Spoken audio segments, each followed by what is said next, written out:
Here we are, chopping it up with Dave and Spacco. At the Northmead Midnight Butcher Shop.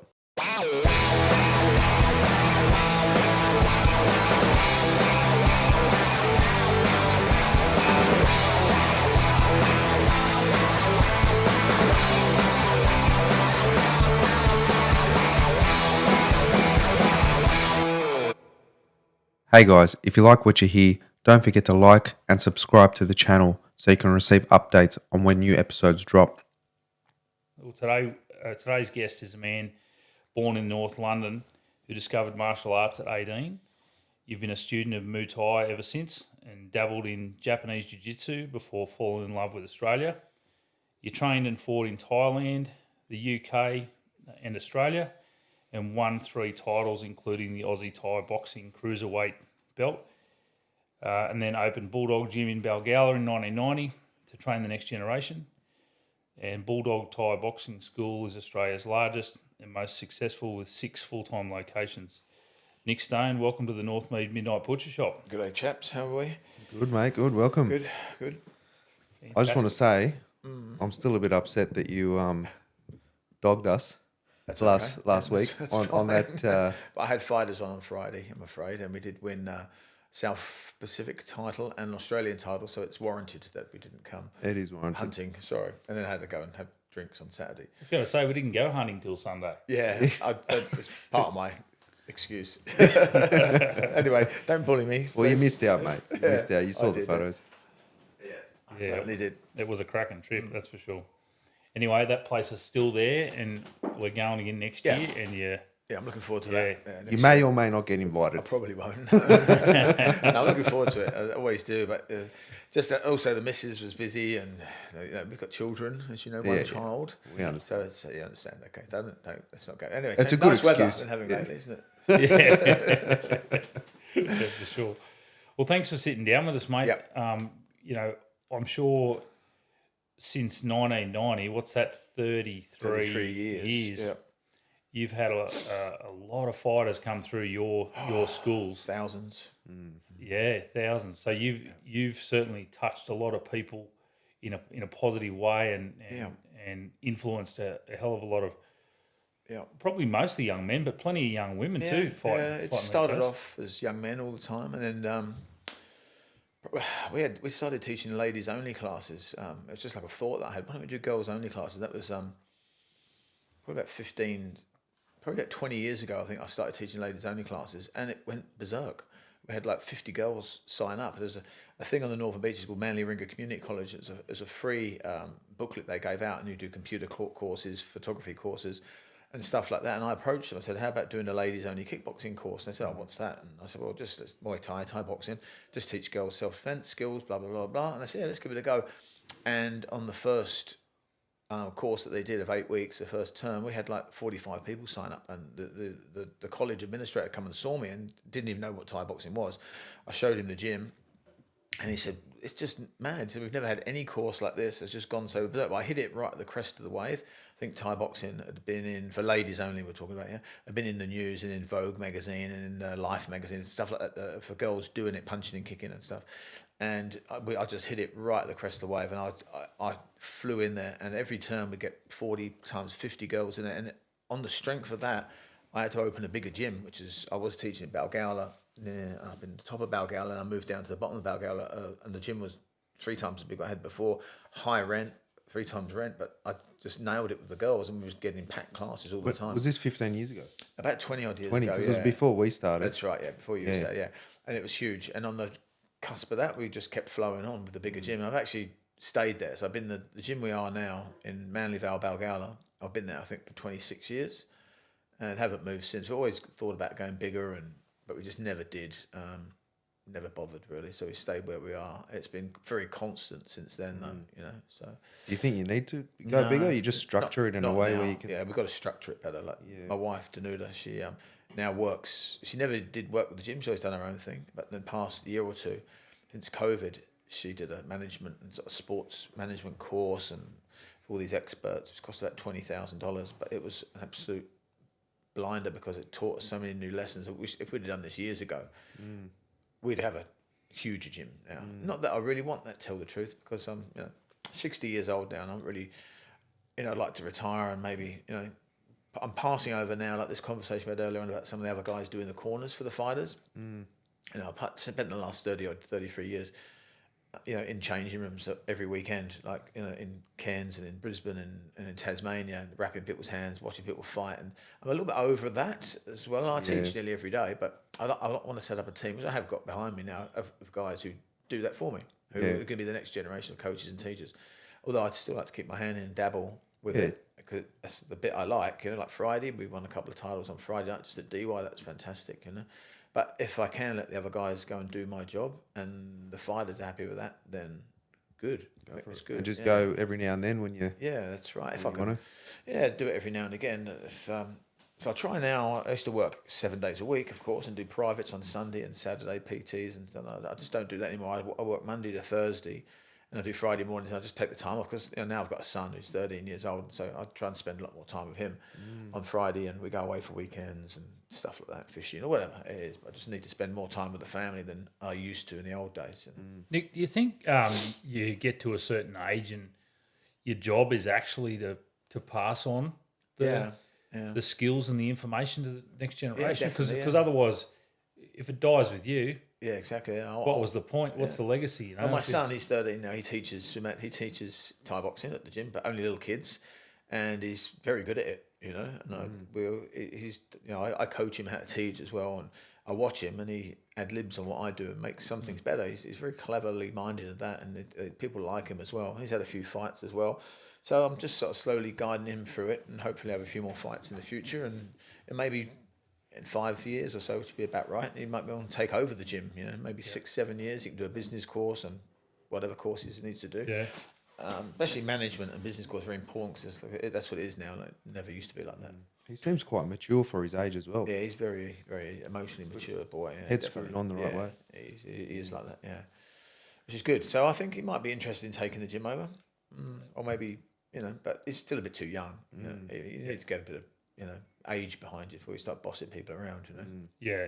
But yeah, that's something he can do now. I mean, he earns sometimes $100 a week doing private lessons, and he's got his mates who work in Macca's earning $30, $40, and slogging for it, and he's actually enjoying, teaching other kids, and they really like him too, because he's. Well, there'd be kids on the deep fryer though who are very passionate about French fries. Yeah, exactly. Yeah, I like a French fry. Not all of them there, I hate it. Get discount at McDonald's. Yeah. But he's getting there slowly, Yeah, good stuff. Well, how about we ratchet back a little bit? Yep. Mate, tell us that there's a big gap between when you grew up and here you are now in Balgowlah, with a very successful gym. Yeah. Mate, tell us about growing up in the UK. What was family life like? Before you found martial arts. Okay, well, my family, I had a very good, solid family. There's never any problems. I never really got in much trouble. I lied just then. I did get in a fair bit of trouble when I was young. But where we lived in London was North London, a place called Borehamwood. It's on the outskirts, and it's on a thing called the Green Belt. So you've got like housing estates that go out to Barnet and Burnt Oak, which is like high rise and like the inner city kind of stuff. And it comes out to where we are, and we're on the edge of the country. So you drive 2 miles into like Colindale, and it's like it's London housing estates, and you drive over 2 miles out of Borehamwood, and it's just literally farms and orchards and Hare Krishna temples and stuff like that. So I grew up with a dog and an air rifle and dirt bike, and was ride around the woods with all my mates, shooting rabbits and camping and doing stuff like that. I was in the Church Lads Brigade. And I was in the boys' brigade, a bunch of paedophiles they were, but that's another story. But they never touched me, basically. Wow. Can I say that? Yeah. Okay, good, yeah. Well, so you can say anything on the North Midnight Butcher Shop. We're not very good at editing, so we I was in this thing called the Church Lads Brigade. I was in it for years. It's like a local thing like the Scouts.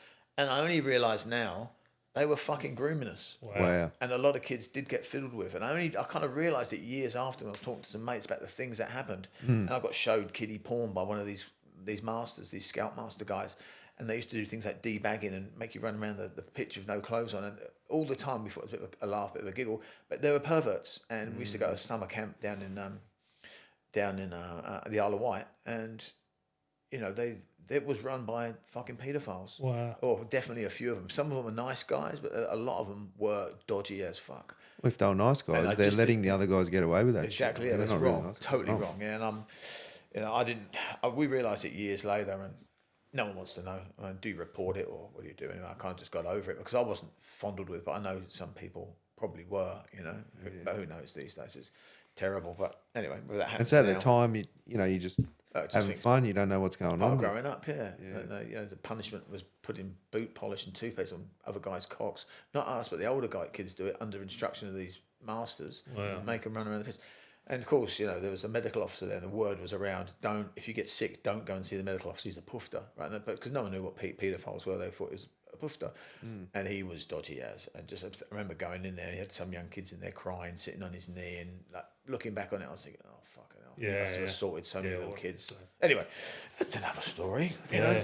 Well, Apart from that, thankfully for yourself, you. yes, you I was kind of dodged strong that. young kid, I think. I mean, if I look back and think what I was like as a kid, I got bullied a little bit by other older kids, like everybody did, the football hooligans and the fighters. That was pretty normal. I probably bullied another couple of kids, but we were rough, tough young kids, I think, and we got into trouble, did a bit of thieving, went out hunting and, as I said, dirt bike riding and camping. But I had a great childhood. I thought it was really, really good because, we could do those things. I got friends who grew up in London who just had a shitty old park at the end of their street, which they used to play in, and down the canals and stuff like that. But we had it really good, I reckon. You definitely live a more adventurous life when you sort of got a bit more space. Yeah, in the country, definitely. roam. Yeah. We could do stuff like that, Less boredom. That's right. Well, just more freedom too. Like we were the same. I agree. We were out sort of out on the.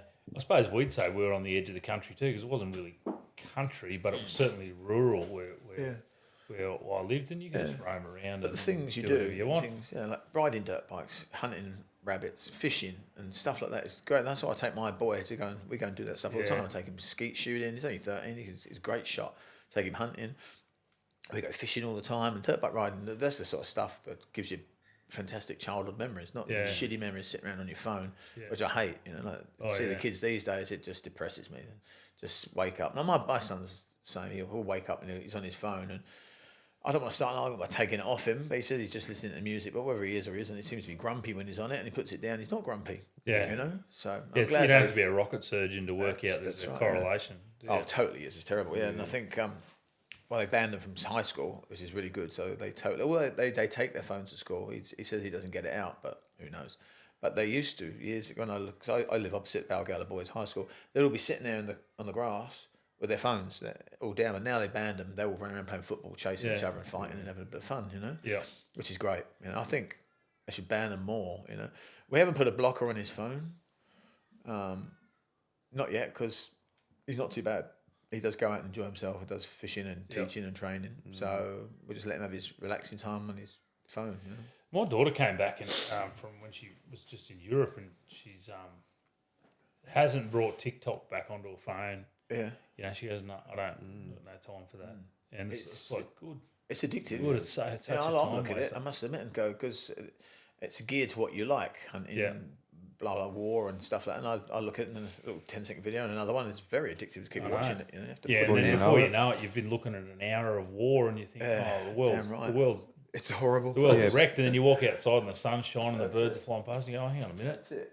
Conspiracy theory after conspiracy theory. Yeah. It's too much. And by the way, I believe we've been to the moon. I'd just like to add that. It's one of my pet arguments with some of my friends who say it never happened. I'm like, for fuck's sake. Mate, some people say we've been there ever since. Yeah. We've never left. We've never left it. But I reckon. What are some of the arguments you let's get? not go there. Can we do that on another podcast? Tell us. So, what did Mum and Dad do? Dad was a printer's reader. He's an ex-soldier. He fought all through the Second World War. They're both dead now, Mum and Dad. But he is a soldier. He did the Italy campaign, was a sniper, and never talked about it, of course, but I got his records sent over from England. Cost like about €200, and they got them all printed out and sent back. Very interesting. My old man. He's a little guy, very small. He had polio. He was born with polio, so he had no, what's that bit called, the pec? He had no pectoral muscle. And he went all the way through the army. And he was a really nice man, real quiet, liked a cigar and a drop of whiskey. Sadly, he's passed away. Of course, then my mum what mum did? Mum just was a manager of a college kitchen, so she was a cook, like a school cook as Yep. well. And I've got two older sisters. Jenny's about 4 years older than me. She's still in England. She used to live in Australia. And I've got Susan, who was a policewoman all her life and married a policeman who he just sadly died a little while ago. My brother-in-law Steve. But yeah, we're pretty close-ish, I suppose. But I was a little I think I was unplanned. I think I just popped out. A nice surprise. Yeah, it happens, Yeah, a little A surprise. sniper. Yeah, I was. Yeah. The black One last shot. One last shot. I don't know if being the boy, and I got arrested a few times, and when I was a kid for fighting, and this, that, and the other, and but nothing too bad. I never had a criminal record, but I did get in trouble a fair bit. But I used to smoke dope as well when I was young, which was a big mistake. I wish I had never done that because it fucked me up for quite a long time. Because I was a real pot smoker for years, and before I started training, training sort of stopped me doing that. What period of time would that have been then? That was kind of like my 18, 19, 20 kind of time. Yep. And another long story, but of course, smoking pot, you think, oh yeah, it's cool, have a joint. Yeah, maybe it is, and then you fucking start something else, and then something else, and something else. Before you know it, you're taking drugs all the fucking time, and you can't go out without taking drugs. And drugs are what it's all about, life, and not hard. I'm not talking about smack or anything like that, but all your recreational drugs, especially acid and mushrooms and stuff like that. But it turned around and bit me on the arse big time when I was like 19, 20, and I had psychological help, and I didn't take drugs after that for good. I just fucking left it behind me because I was contemplating suicide, and I was depressed, and all of a sudden, I'm talking about overnight, my brain switched off. Yeah, I had a panic This is at the age of what, 19? About 19, and 20, I think. So what happened, I was been out all night tripping with the boys, and I just had a panic attack early in the morning. I didn't know what it was. I'd never had one before, and I didn't know what was going on. I absolutely shit myself, and it lasted for hours and hours and hours. And I was so scared that air was going to tear open and a huge fucking devil was going to come out and bite me in half. I didn't know what was going on. And then I finally went to sleep. And when I woke up in the morning, I opened my eyes. My first thought was, thank fuck, that's over. And then I realised it wasn't, and I felt different. And I couldn't explain what was different. My whole life had changed, and I felt like a different person. And it freaked me out. I was very, very fucking freaked out by it. And then after that, for ages, I couldn't sleep. All my stupid friends going, oh, just take some more drugs, you'll be all right, you'll snap out of it. And I couldn't. I was like, I went completely paranoid. So I got acute schizophrenia. So I went to see a doctor who just laughed at me, but he was clever enough to send me to a psychologist who knew what he was doing, and he calmed me down and gave me some calming down drugs, get me to sleep, and I kind of slowly got better because he told me you're going to get better. It's like a huge weight off my shoulders after seeing the psychiatrist. I saw him a couple of times. Yeah, it's very personal. This is a bit for me, but it was. Well, it sounds like a traumatic experience. Oh, it was horrible. Yeah, it's horrible. I never want anybody to go through that again. It really did stuff my life up, and like I said, I contemplated killing myself a few times because I couldn't go on, and I don't know why. I look back now and go, what the fuck was I thinking there? That was stupid. So when you say you couldn't go on, were you just questioning life, questioning who you were? Yeah, what am I doing? Yeah, complete schizophrenia. Yeah. I thought my parents weren't my parents. I thought people were against me. People were talking behind my back. Typical schizophrenic thoughts. And that happened overnight. It's very, very strange. And I didn't even know that was something that could come on like instantly. Yeah. So when you had that panic attack, were you on something, or I was tripping. You were tripping, LSD, and smoking weed as well. Yeah. And then which kicked it off. Yeah, that was it. Yeah. But in a way, it kind of changed your course completely. Yeah, there's been two defining moments in my life which I look back on now in my history.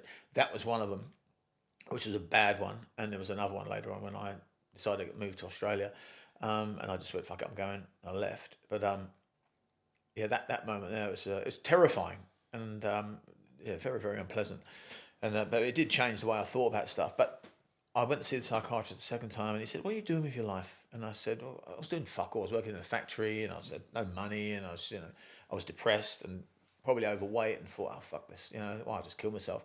But I was going to Australia. One of my friends said, "Do you want to come to Australia with me?" And I said, "Yeah, all right, I'll go." And I said to the psychiatrist, "I'm going to Australia just for 6 months." And I did, and it just kind of was like a huge awakening for me. A huge opened my eyes to how brilliant it was. Summer, was running around down at Bondi Beach, and then had a little car driving along reef and surfing, and it was just it never, because the closest beach to where I live was 70 miles away. And it's Clacton, which is like just a load of pebbles, and it's always cold and rainy in England. Over here, I come out and there's girls everywhere, and I just changed my whole life. And I came back from Australia not depressed and with a new lease of life, of thinking, right, I'm going to move there. And this is before I was really doing martial arts, you know. Yeah. I dabbled with it and played around, and always thought I'd, you know, I used to go and watch kung fu movies up in Leicester Square with all my mates and stuff, but never really did it. Went to a club here and there and a club there, but I was just a bit of a pot smoking loser, so I didn't go and do it much. But then when I come to Australia, then I really started hitting it, because I started training over here a fair bit, and then I come back to Australia. That's another story, but yeah, I come back to Australia quite a few times. Had my first couple of fights over here, and really got the bug for Thai boxing in '86. Had my first 2 fights in '86. Travelled to Thailand at the end of '86 and stayed there for a month or so until I ran out of money, and just trained hard. And Is that where you had that fight where you got kneed out of the ring? Yes, that's the one. Yeah, we can talk about that. I'd had 2 fights up to then, thought I was the boss, but it's a completely different story over there, you know. But mate, did you have to once you decided you went to Australia and then you came back? Yeah. Did you?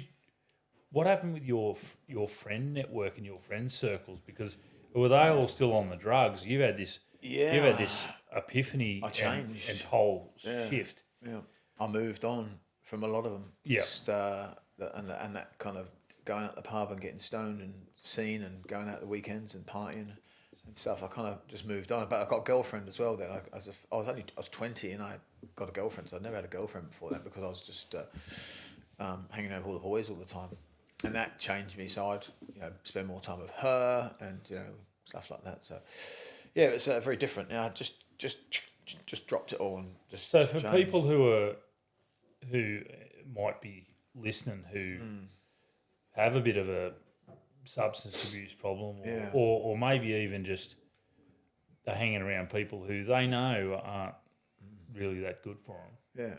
What would you say? Drop them. Drop them. You know what? All through my life, nearly some people that have died, friends that have died, or gone to prison, or fucked their marriage up, or anything. There's the one catalyst that's behind it all is drugs. Right? It's easier to say that, and people go, "Oh, fucking shut up, Nick." But it's so true. Either you're taking too many drugs, you're spending too much money on drugs, or you're fucking a paranoid loser on drugs, or you're selling drugs and you get caught and go to prison or something like that. And it's always that one thing, and that's behind like 90% of all deaths or stuff ups or things that have gone wrong. Is alcohol in that same category? Well, it goes kind of hand in hand a little bit with it, but I think alcohol hasn't got that major stuff up capability, although they say it has for like alcohol abuse and violence and stuff. Violence, definitely alcohol. Drugs don't make people violent, because after working doing bouncing for about 10 years, that's another story. But you work in a club that's just has dance music and no alcohol, you never get any fights. But you work in a pub with anybody's on the piss, it's on every weekend, But So drop them. Get rid of these. Get rid of these people. It's easy to say, but you just They need something else to move on. Yeah, to do can't something just drop else. them. Yeah, you can't really drop some of your best mates. But if you just realise they're losers and they're just potheads who just sit around all day doing nothing and spend their money on puff. But even just dropping the drugs, you can't just drop them. It's like you've got to fill the void with something. Well, that's right. Yeah, it is because you're using them in the first place to fill something up. Yeah, and look, I admit it's good fun. I used to like getting stoned, but I didn't like the fucking panic attack that I had to do that. That was a real slap round the face. But it's moderation as well. I think it's like drinking. Moderation. I can be a bit of a hypocrite here. That sounds wrong. I've been there, done that all through my life. But if I had advised anybody, I'd say, don't do that. Don't take anything. I think it's an age thing as well. Also, you mature out of it a fair bit. Yeah, at that age, like I had a very similar experience one night, but I wasn't doing drugs that night. I was drinking, and I had some sort of a panic. I didn't know what it was at the time, but like I was crying and what the fuck is going on, and had this panic attack. And I was just at a mate's place having a drink, and I think it was from that moment that I realised that something needed to change, and shortly after, I think it was only a matter of within that 6 months, I ended up joining the gym with you. I would have been 21, I think, at the time, something around then, Yeah. And it does change people's lives, training hard, because you don't want to go out and get mashed all the time, consistently. You can save that for if when you feel like it, I suppose. But you can deserve it if you train hard. But it just changes people's just their lives, and their morality as well. They enjoy training, they get on with other people a little bit better, and you don't have to prove yourself. And it's a bit of a conjure, isn't it? Like people think, oh, the fucking kickboxers, big tattoo guys, they're really violent. They're not. They're probably all my best friends. Everybody that I hang around with, I've met through the gym, and everybody that I know really, really well, I've met through the gym. Nearly everybody, I'd say. I can't really think many people who haven't been to the gym and trained, or I've known through training. Well, that's my life that I do, but mainly they're the best people. It's usually the biggest guys in the gym that are the nicest guys I found. That's right, yeah. I mean, you don't get bullying, or you think you do, you don't. You learn how to handle stuff like aggression and bullying, and fitness comes into it as well. So you tend to eat better, and you don't smoke, and and all in all, it's good. It sounds a bit... Your self-worth grows, your confidence. Oh, it does, yeah. Well, you may not realise it at the time, but it does, It's got value, definitely. Definitely does. Yeah. Did for us. Yeah. Yeah, I got a lot out of it, and although, I was still sort of drinking, going out, fights here and there, but it did start to slow down once I started training. The more I was training, it was almost like I was getting the anger, the energy, all of it was getting out in the gym. It does, and you're accountable too. You're accountable to yourself and, your coach or whoever you're with. Exactly, yeah. If you go and write yourself off, everyone's going to know. Exactly. And the coach is definitely going to know the next day when you rock up to train. And it's getting you're way off. If you're a fighter, so only a small percentage of my guys fight, and girls, but if you are a fighter, then you can't really mess around. You've got to be fit. Today's fighters are so much better than 10, 20 years ago fighters. Maybe they're not harder or fitter, but everything it's different in those days. I don't know. Do you think it's because of social media as well? A fair bit, yeah. They're seeing a lot more. That's right, yeah. There's more competition out there. Part of it, yeah. And also, just the training facilities. Like now in where I'm from, in Balgowlah, there's my gym, but in Brookvale, there's 6 other kickboxing, Thai boxing facilities. In Brookvale, which is 2 k's away from my gym. Now, when I first started, I was the only one there for a long time, and I had the first full-time gym. Now there's 6 full-time gyms and me 7, just in the little Northern Beach area. I mean, there's over here in Parramatta, Castle Hill, there's so many, isn't there? They're next door to each other. And now there's all things like Rumble and 8 Round and stuff like that, who are taking boxing and Thai boxing and funking it up a bit with music and doing fitness based on, on that. When we're doing it for good. I call them feeder gyms. People will join them, and they come, well, this is good, doing a bit 8 round kickboxing or whatever, but because they're coaching there, they don't fight. Or it's like the UFC gyms, right? They never had fight teams in the UFC gyms. They just train you and up to fight, but they would never let you fight. The UFC never did that, I don't think. And now they've more or less gone broke, and there's too many of them, and it's too expensive. No one wants to pay $100 a week, but then they'll come to us because they go, I like Thai boxing. Let's go and check out Bulldog or PCJ or the other guys, and anywhere close. And also, when I was teaching, I get people driving over from Parramatta, and this is nothing, driving Parramatta to Bulldog in Balgowlah and train. That's how I met a lot of guys. Then we had Bulldog in Parramatta, it's still there now. Bulldog in Parramatta, Bulldog in Castle Hill, and Campbelltown, Liverpool, and Brisbane, and all these other places. These guys that have just trained and then moved off and stuff like that. So what was the first one after Castle Balgowlah? Hill? And that was the McKinnon Stuart brothers. Steve, yeah, Yep. McKinnon's Yep. there, and they're still now massively Still going. killing it now, yeah. And of course, Parramatta's now changed hands a few times. That's still going really well. They've just reinvented it. Yep. I think Mino and his brothers running it now. That's quite good. They do MMA more as well as Thai boxing when we don't do that. We just stick to Muay Thai. So. But yeah, the Thai boxing exploded. I mean, in the 90s, there was 1 or 2 full-time gyms, I think. Probably the first one, I was the first one on Northern Beaches, full-time gym.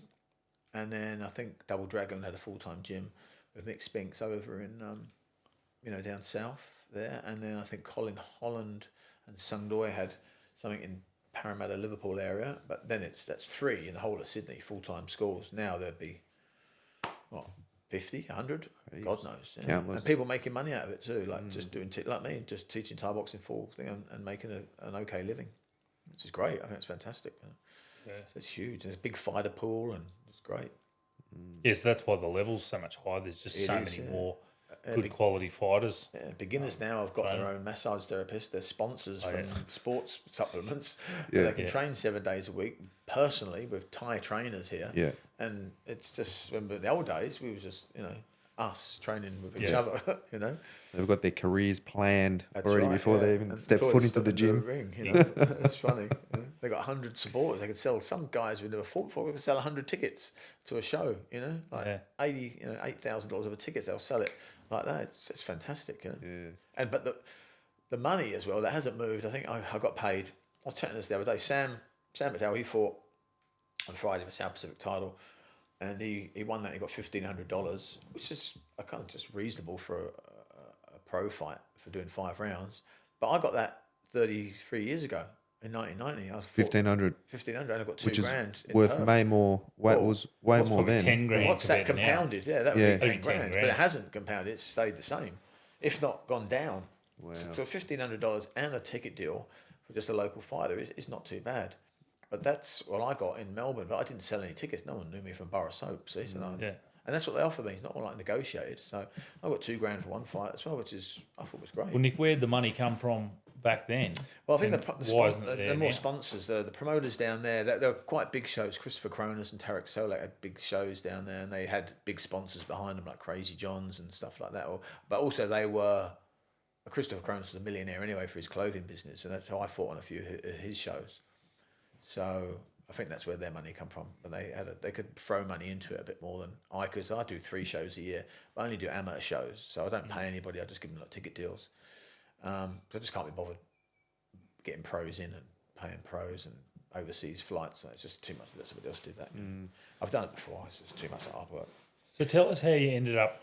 You said you came on holiday to Australia. That sort of opened your eyes up completely to the world and changed your perspective. And you made a commitment that I'm going to live there at some point. Yeah, I come out all of 1986, and I think I had the best year of my life then. But you went through Thailand a couple of times to get here, didn't you? Every Big time I come camps here, and I stuff. come through Thailand and trained in the camps. There was only really one there that was available in the 80s and early 90s was Sit Yotong, which means camp of Yotong. Sit means camp. Yotong Sananan was the trainer. He didn't mind foreign fighters going there. And that was when it all took off big time. In 1990, 80, and I was there 86. There was a couple of Dutch people there and a Swedish guy. And it got to, there's no mobile phones, no email in those days. So it was all my mates just writing me letters from England saying, go there, do this. So to find the place was quite hard anyway. It's quite scary on your own because it's a different place, Thailand, then than it is now. So it's very sanitized now. And the camps are all massive. And Thai boxing training in Thailand is huge. Like in those days, it was still huge, but no foreigners did it, very rarely. And they were looked upon by the Thais as just, as a cash cow, the foreigners, really. But now it's there's foreigners own gyms there, own their own, like Tim Fisher, who runs Revolution Gym in Phuket. He's an Aussie guy and gone over there and started his own gym up in Thailand, the home of it all. He had the Parramatta Bulldog. Yeah, Parramatta Bulldog, So I trained Tim, and then he started Parramatta Bulldog, and he spent a lot of time in Thailand. Now he lives there full time and runs Revolution Gym, which is quite popular. Yep. But yeah, it's but in those days it was great. What would it entail? What would it be like? What was your day-to-day activity in Thailand? It hasn't really changed since then. I don't think. You basically get up in the morning, bright and early, and you run. They do anything between like 6 to 10 to 12k runs in the morning. Every day, twice a day. Twice a day. You run before training. 6.5 days a week. It depends where you train. And then they'd skip a bit, and then they'd shadow box, and then you'd hit the bag, and then you do clinching, and then you hit rounds on the pads, and then maybe in the afternoon you get up in the morning, train, eat, sleep. You'd have to sleep in the afternoon, just get your energy back.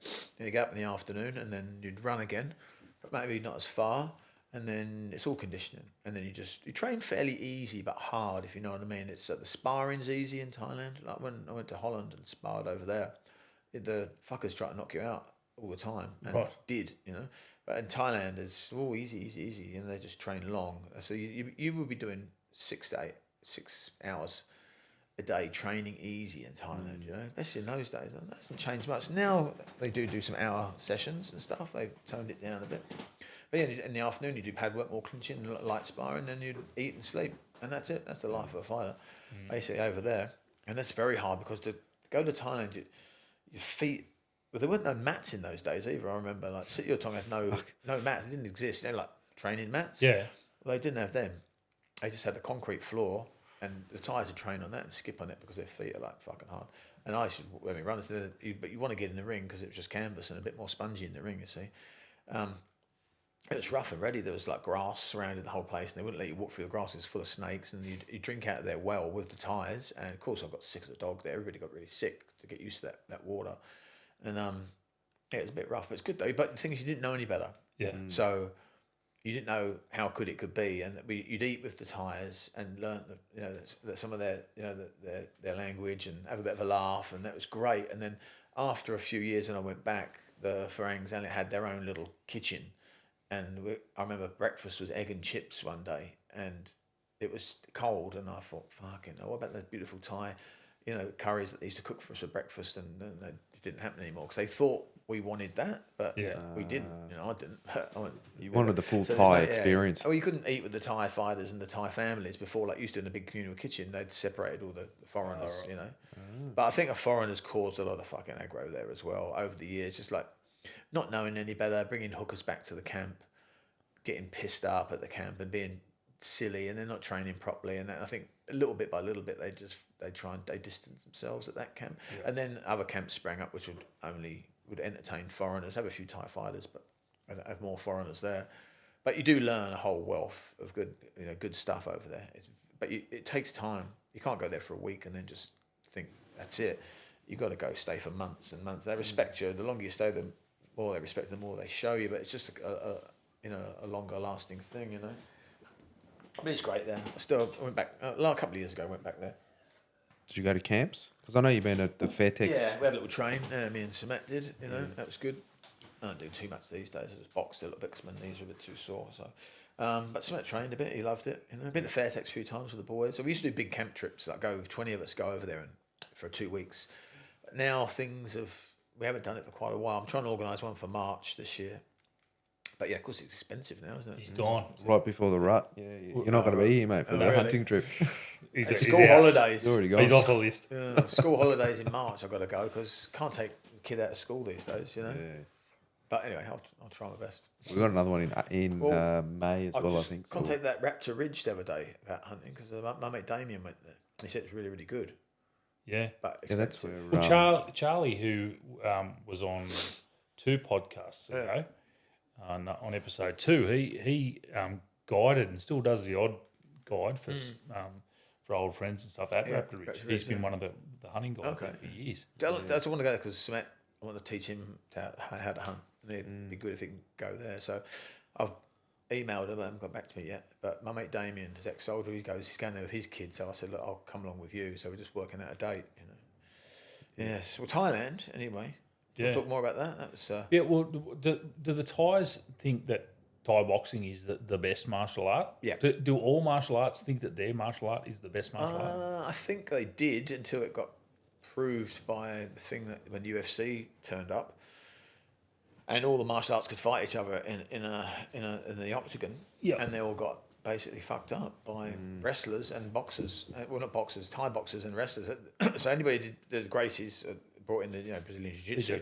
So that's it. Brazilian Jiu-Jitsu combined with Muay Thai has just completely blown away Taekwondo, karate, anything else really. Kyokushin karate has he's still got some tough fighters there because they train full contact. When a lot of karate styles don't train full contact, so it comes to a full contact fight and they just get stuffed. And that's the way it goes. Most of the kung fu people just got bashed straight away. Boxers, if they didn't know how to wrestle, got bashed. Couldn't kick, they got bashed. So you need to get that whole round thing. Now there's obviously MMA gyms all over the place, which is a new style. MMA is a new style. It's a blend of everything, or shoot boxing, whatever you want to call it. But it's a blend of Muay Thai and Jiu-Jitsu. But you look at some of the top UFC fights now, like Israel when he fought the other day. He didn't go to the ground once in 5 rounds against Strickland. And that was a pretty shitty kickboxing fight, really.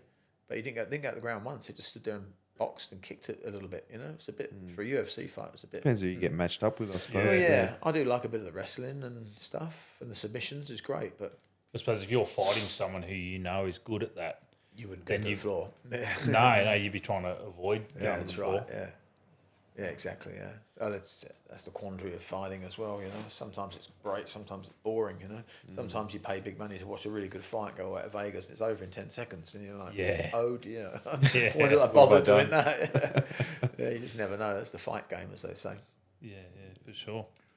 Yeah, so then you came to Australia permanently Yeah. after 86. Yeah, I loved '86, and then I went to Thailand on the back end of '86, and I went home.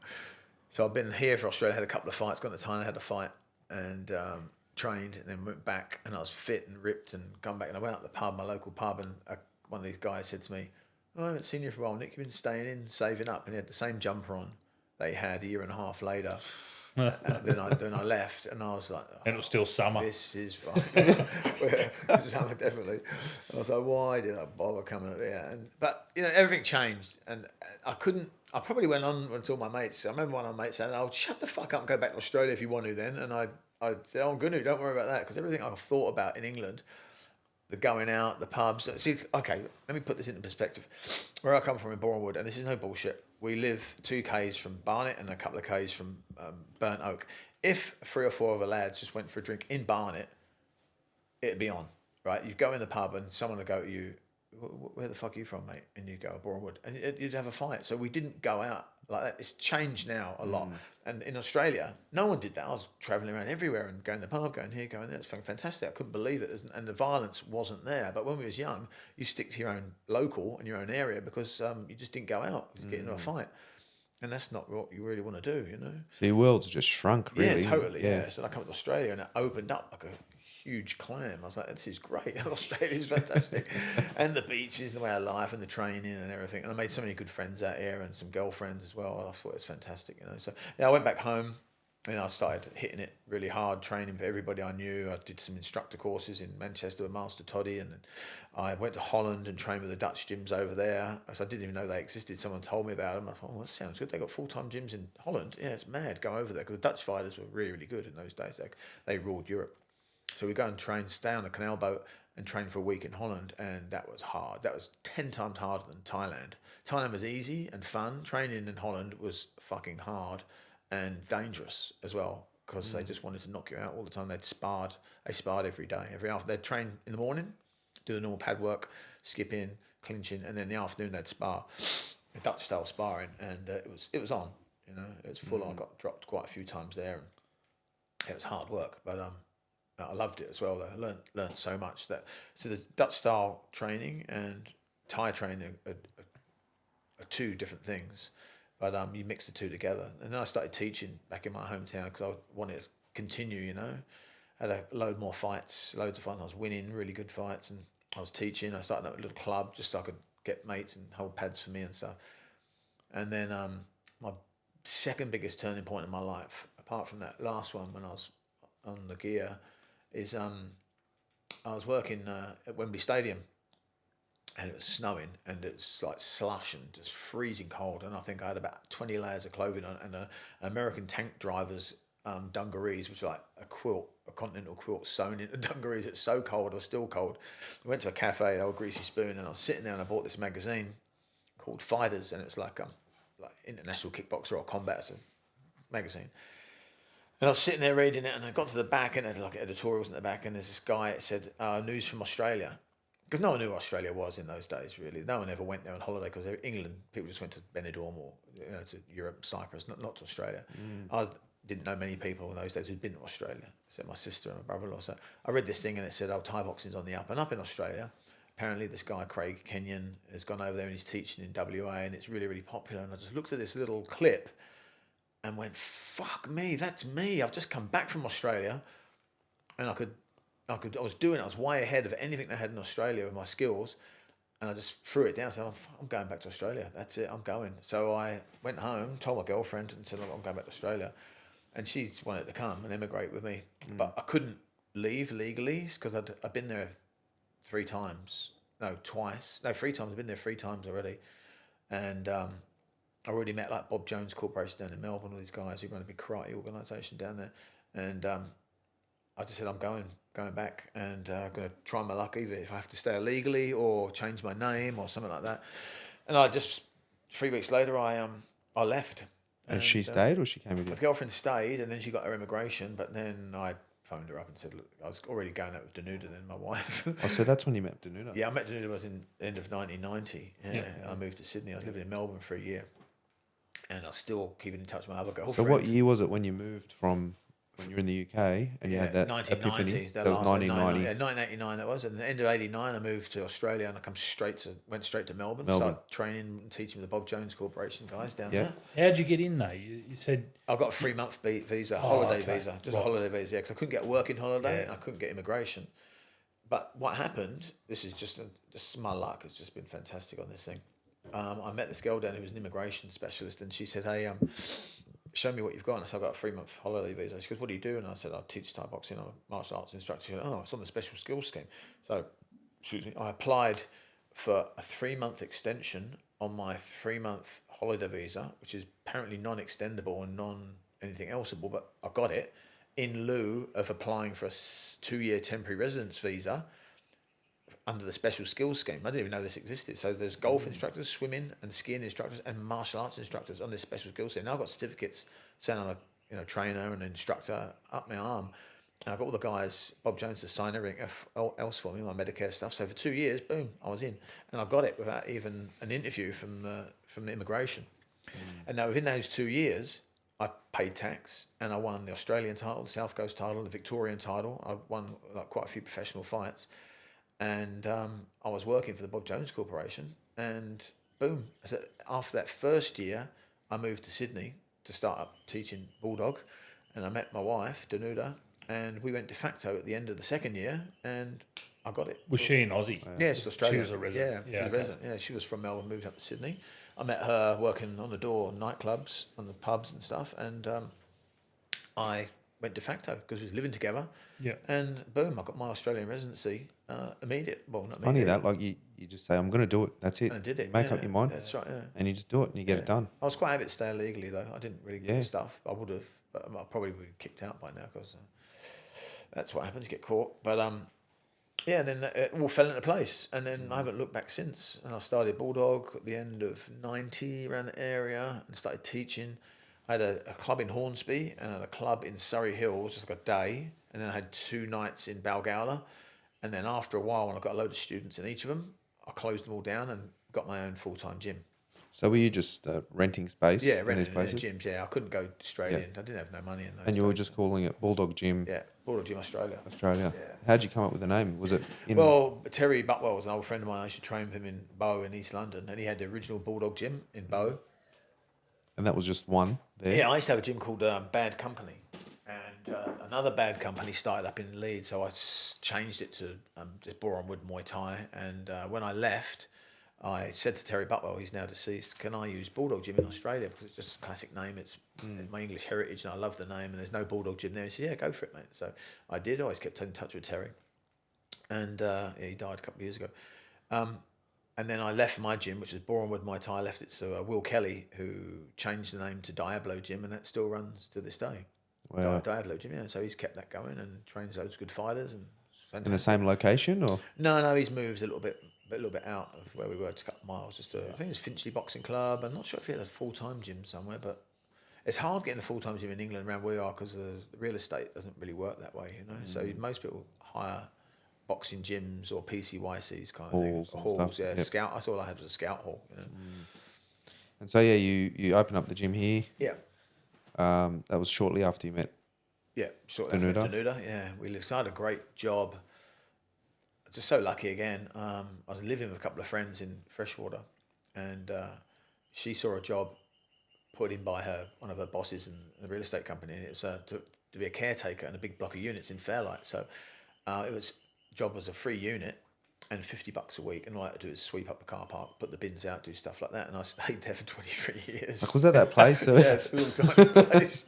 So I didn't pay any rent, and I lived in one of the most prestigious places in Australia with a view and my Yeah. own garden and own flat, and I got it for free. And in the end, I was getting $250 a week and that, but I would have stayed there a lot longer. I mean, we built it bigger as well. We put a little bedroom in it, so we had like a 1-bedroom flat for free. I mean, that's just not done in Northern Beaches. And only we had to move on We stayed there for a long time. We saved up a lot of money and we bought a couple of investment properties in those 20 years, which you do. But then when we adopted cement from Thailand, obviously it's just too small. We were sleeping on the sofa bed then, and that's just no good. So we bought a flat in Balgal, that's up the road, you know. So we're settled there now. It's our home, which is good. It's just down the road from the gym, so it's perfect. Really, I don't have to travel more than 5 minutes to get to work. And cement schools across the road, and we're near Manly and everything. So it's just probably about perfect, you know. So why are you so lucky, Nick? I don't know. But is it do you sort of manifest good things to come to you? Do you just have a genuine positive belief? I've been in the right place at the right time. Yeah. I was in the right place at the right time for Muay Thai in Australia. Just hit it running there, and like I said, my knowledge in the 90s was above a lot more people in the 90s. And I've been to Thailand. No one had really been to Thailand, and that was just, I was not lucky. I just was here then, and then when I got this unit, and I met my wife. I've got the most perfect wife as well. You know, been married for 28 years now. I was lucky to meet her. You know, I've had a lot of other girlfriends before, of course, but like anybody else. But you know, met the perfect wife and got the perfect child, and you know, got a great work and gym. Whether it's luck or not, I just manifest it. I'm not really sure if you can make your own luck. Perhaps you can. You know, perhaps you're just being in the right place and making the right decisions at the right time. You know, but it's like buying a house in real estate.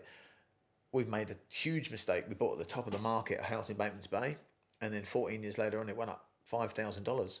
So we bought at the top, but we didn't know any better. So we never researched real estate. It's just a typical thing. Are we lucky? We weren't lucky there. So in 14 years, it went up $5,000. Then we sold it, and it fucking doubled again the year later, and it doubled the year before we bought it. So I just completely fucked that up. But you know, now we know a bit more about real estate because Danuta did a 2-year course on real estate. Now we know a lot more about it, when to buy, who to use as builders, what to buy, what areas, because it's just knowledge, isn't it? So it's like Thai boxing. The more you learn and the more you know, the more I suppose you can get on in life, you know? You seem like you're not scared to make a pretty big decision though. No, not like really. You seem like if you believe in it, you're just going at it. Informed decisions as well. Yeah. You know, I know a lot of people, like I promote Thai boxing. I've done probably 70 shows. I did a few in England. My first one, I did a nice little small one, made a little bit of money, it's great. And then I thought, okay, let's get greedy. I'll go to another town and do it on a Saturday night. Completely fucked it up. No one turned up because it's Saturday night. Everybody's out in the piss. Big hall, big this, big that, and it just didn't make any money. So I learnt my lesson and did do it again. And then when I come to Australia, I kind of use those lessons that I learnt in England. I used to sit on technical committees, and I was of the British Muay Thai Association. I used to referee, I used to judge, I used to go Thai boxing every weekend for years, and travel up to Manchester and sit there and judge and ref and do stuff and talk on committees and have meetings. And then, I thought, fuck this, I'm not doing that anymore. It's just so draining. You know, all your mates start arguing about technical issues and who's doing this wrong, who's doing that right. And I just used to sit back and watch my friends, good friends, arguing. So when I come to Australia, I thought, right, I'm never going to judge, I'm not going to referee again, I'm not going to sit on any technical committees or get involved with any associations. And I haven't. Not because I'm lazy, I don't want to develop the sport, but I just can't be asked to do all that. I want to develop my own gym, and that's what I have done, you know. Just concentrate on what you're good at and what you enjoy, I suppose. Yeah, definitely, yeah. And a lot of people have said, do you want to do a big pro show, bring some fighters over from England and that? And not really, because you're risking a hell of a lot of money. It can go so wrong, you know. Like say, for instance, you spent like $100,000 on a huge show at the entertainment centre or more, and then on that night, the doctor didn't turn up and you didn't have a reserve, then it's off. You know, the whole show's got to cancel. Where'd you get a doctor on Saturday night and 2 minutes notice doesn't happen? So things like that could have too much of a risk, you know. So yeah, I just stick to do little shows. Quite happy to do that. Fairly easy to do. If someone pulls out, it's not the end of the world. You know, you get a good crowd in. You can look after the fighters and stuff. It works. You make a bit of money. I think it's smart. Yeah, just do what you do. You know, keep it easy. Yeah, I made a mistake at one show. I did a Saturday night and I took a partner on and we lost money. So I never did a Saturday night again and never took another partner on. So just do it on your own. So I haven't noticed. So you don't do any Saturday nights anymore? No, just Fridays I do. And if I can't get a Friday, I do a Sunday arvo. Okay. Saturday night, I've been bitten twice, 2 shows, and on the Saturday nights, and that hasn't worked. So I just do Fridays. I think it's better. And because how does it work with the security? I remember when we were camping that time, you were saying now the police have to assess all of your fighters, and then Dave you were just trying to do a tattoo. That's it. A tattoo. Tattoo thing recently. Tattoo thing at the pub And you got stopped by the Yeah, so police last 'cause it month was they on- got handed over from Service New South Wales, Yeah. the tattoo licensing thing, Yeah. over to the police. Yeah. And previously we'd been accepted for these events that we'd do. We've done like 3 or 4 of them or something. Mm-hmm. And now that it's been passed on to the police, they're saying that we don't consider it a tattoo event. So we're not going to grant you this license. Yeah, it's a Like, well, what the misconceived hell? idea by the police that Thai boxing and stuff is run by criminals. Thai boxing shows are infiltrated with criminals and bikie gangs. That's fucking bullshit. And same as tattoo shops and stuff. And everybody's had their issues in one way of life with bikers and criminals, you know. Well, some people have. But massage parlours, tattoo shops, fight gyms, the bikies and criminals are part of society, and they go around and get their sticky fingers in stuff like that, But they're not really a part of us. But now it's all run by the Combat Sports of New South Wales. So but that happened. The Combat Sports of New South Wales. Now we used to run it ourselves, right? So self-administered with our own associations. It ran really, really well. We had one death in Thai boxing. Mark Fowler died. He had a brain hemorrhage at a fight show. And there was an inquiry into that. And then, of course, I think it's Davy Brown in New South Wales, or he had a blood clot in his brain in Sydney and died. So they had an inquiry into that. And then they formed the Combat Sports New South Wales. And there's Combat Sports in Canberra, and there's one in Melbourne now. I don't think they got it in Perth, definitely not in Queensland or Northern Territories. But and it's run by the government. So it's a government-run association now. And, of course, the police have got involved and they licensing. You know what? They don't want to be involved, I'm sure. But you have to run through every single fighter with their date of birth and their full names to the cops. And they can say, no, we don't want this guy, he's gang affiliated, or we don't want this guy here, he's a criminal, which is, look, fair enough. That's what they think they need to do, then they're going to do it, Especially if you got one guy that's affiliated with one side, Yeah, fighting another guy that's affiliated that's with it. someone else, and all their mates are there. That's right. It could kick off. I mean, I was at the Royal Pines show. I don't know if you heard about that. It's in Queensland. And just so happened the Hells Angels turned up, about 40 of them, and they had patched over a Gold Coast Think, and all the Thinks turned up to give them a good touch up, and it kicked off, and there was a couple of shots fired, and the whole show was cancelled. We was the main event on it. And Steve McKinnon versus Nathan Corbett didn't happen. And so 2 massive bikie gangs were fighting. The place got totaled. A load of people got really injured. Someone got shot in the leg as well. So, of course, they're going to go, okay, what happened here? And they'll review that and so, okay, we don't want any more bikie gangs. So we get a list of people who can't come to the show. No exposed biker tattoos, no colours, no T-shirts, nothing like that, which is fair enough. But same as tattoo parlours, isn't it, really? I think they've... didn't you have a problem when you first opened with a couple of guys coming in saying... They did, but, we like... It's really if you're another club coming into another area. Yeah. You know what I mean? Yeah. They try to sort of intimidate a little bit. Yeah. But that was right when the licensing thing was sort of... Yeah. It hadn't started then, but there was some issues going on, and I think the police were really looking at the clubs at that time. Yeah. So these guys didn't really want to turn the heat up a bit, and hassle. And it was just a husband and wife team. Me and my wife were like, look, it's just us two. Yeah. We're a private studio. Leave us alone, pretty much. Yeah, basically. And they fucked off, and that was it. Yeah. So they've been down in Melbourne. And then you spent the next 12 months In hiding. thinking the joint was going to get firebombed when you were in the unit in Balmain, did you? Exactly, yeah. Well, I mean, you get worried. You know what I mean? sure. You do. You're just like, fuck, what was that all about? What's going to happen? Yeah. I've had a few bikies to be criminals train at the gym. Yes, they get on with it, but it doesn't mean we're affiliated with them. That's the way it goes.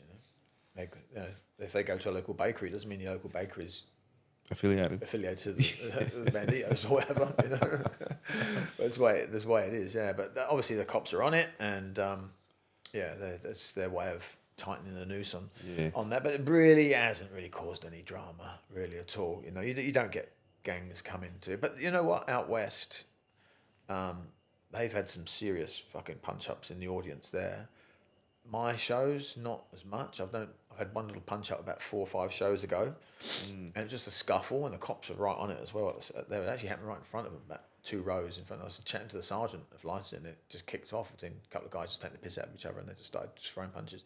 They got rid of them pretty quick. Apart from that, in all my shows, I've never really had anything, just except for a few stupid drunks. That's about it. But you get 550 guys in the same room pissed with other guys. It's Watching fights going on. it can happen. Yeah. You know, it can happen. It's like football or whatever. You know, Yeah. look at football in England. Fucking hell, it's just like it's nuts. It's fucking mad. It's just mad. Well, Nick, who are your greatest influences in your life? Well, when I was younger, obviously Bruce Lee, when Enter the Dragon came out. If you've ever seen Enter the Dragon, the movie, it's fucking awesome. I still watch it now. I love it. Don't follow the I need to finger. watch it again. It's a great movie. And when that came out, that was like the kung fu craze as well. I mean, that must have been early 80s, I suppose. I would have seen it. I don't think there's anyone in our generation who hasn't seen No, it. it's right. Enter the Dragon's great. I try to let my son watch it. He's like, Dad, this is crap. It's terrible. But, So fake. I got to get it on for Raph. I you reckon gotta he'd watch it. love It's it. a good story behind it. It's about good and evil and drugs and stuff like that, you know. And but we used to go up London to Leicester Square. This is before I was even training, and we'd watch all night kung fu movies like Drunken Master with Jackie Chan and like all these really strange ones. And just sit there, we'd buy loads of Chinese food and get in there at midnight and watch them till 6 in the morning. Oh, God. Staying awake, like, just eating Chinese food and stuff. But I used to love it, you know. But I didn't have a clue what I was doing then, and that I dabbled in a few little kung fu clubs around the town, but there wasn't much around then around my hometown. And because you're kind of stuck, because if you haven't got transport, you know, I just had motorbikes when I was 16. I had a little moped, then 17. Got a car, but yeah, we didn't really travel out of our own Weren't you area in that like much. a little moped gang? Yeah, of course. A great moped gang. Well, mods had a revival then. Another big mistake of mine, I got done for drink and driving when I was 16. And Licensed pissed out or my no? head. Yeah, I lost my license for a year. And that was a big mistake. And because then all my mates are riding around and I was on my own. Of course, I rode my scooter to work one day and got caught by the police. It wasn't registered. I had like a number plate on it written in chalk, which it was raining. And then it was like dripping off. Got caught by the cops. And then I got attendance centre and a massive fine. And I got attendance centre. And I was like, what's that? What it was attendance centre. You've got to go there every Saturday for 2 or 3 hours for like 18 weeks. So it's for the football hooligans. And it's like the next stop for Borstal or prison. So I was probably 17, 18. Too young to go to prison. They said they give me 18 weeks of attendance centre. So you go there and you're under the control, under the Army and Queen's, where it's Queen, not Queen's Council, under the control of the Queen. So you go there and it's just like they beast you around the football pitch and on the hills and make you do like push-ups and sit-ups until you're like dying, and then doggy crawl along the football pitch and kicking you around and make you do drill. Yes sir, no sir. It's terrifying in those days. I hated it. You know, I absolutely hated it. And if you stuffed up there, they throw you in the nick on the Saturday morning, and you stay there till Monday, and you go out against the magistrate. And then if you stuffed up, you go straight to court, go straight to Borstal, straight to prison. That's It would have helped a lot of guys, though. It fucking straightened me out. I said I did not put a foot wrong, like deliberately, for a long time after that.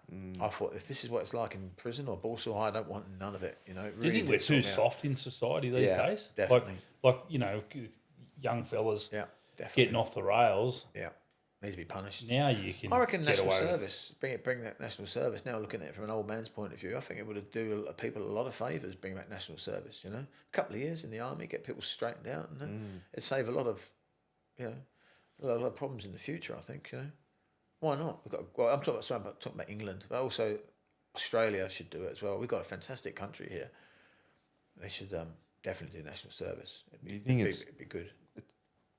Can they go as hard as what they did back then? Though, do you know what I mean? Like, there's so many.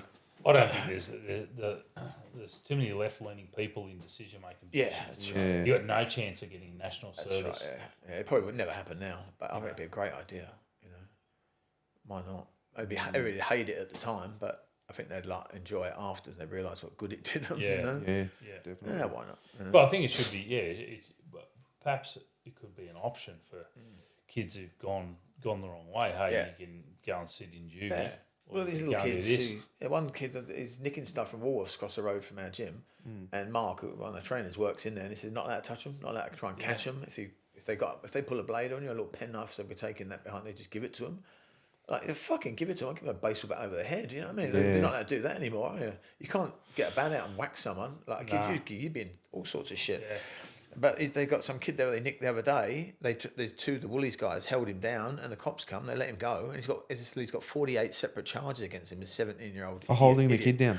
and they're going to get in trouble now for holding this kid God. down. No, the kid's got 48 separate. The charges. kid's got Oh, 48 the separate kid's got the charges. charges. Yeah, And I the thought Woolies the guys got and the the. Woolies guys are gonna he's be in there trouble. nicking booze, and they caught him, and they held him down, and the cops come, let him go. I think they would have arrested him, but they need to let him go again because he's 15 or 16. But 48, they said he's got 48 charges already pending.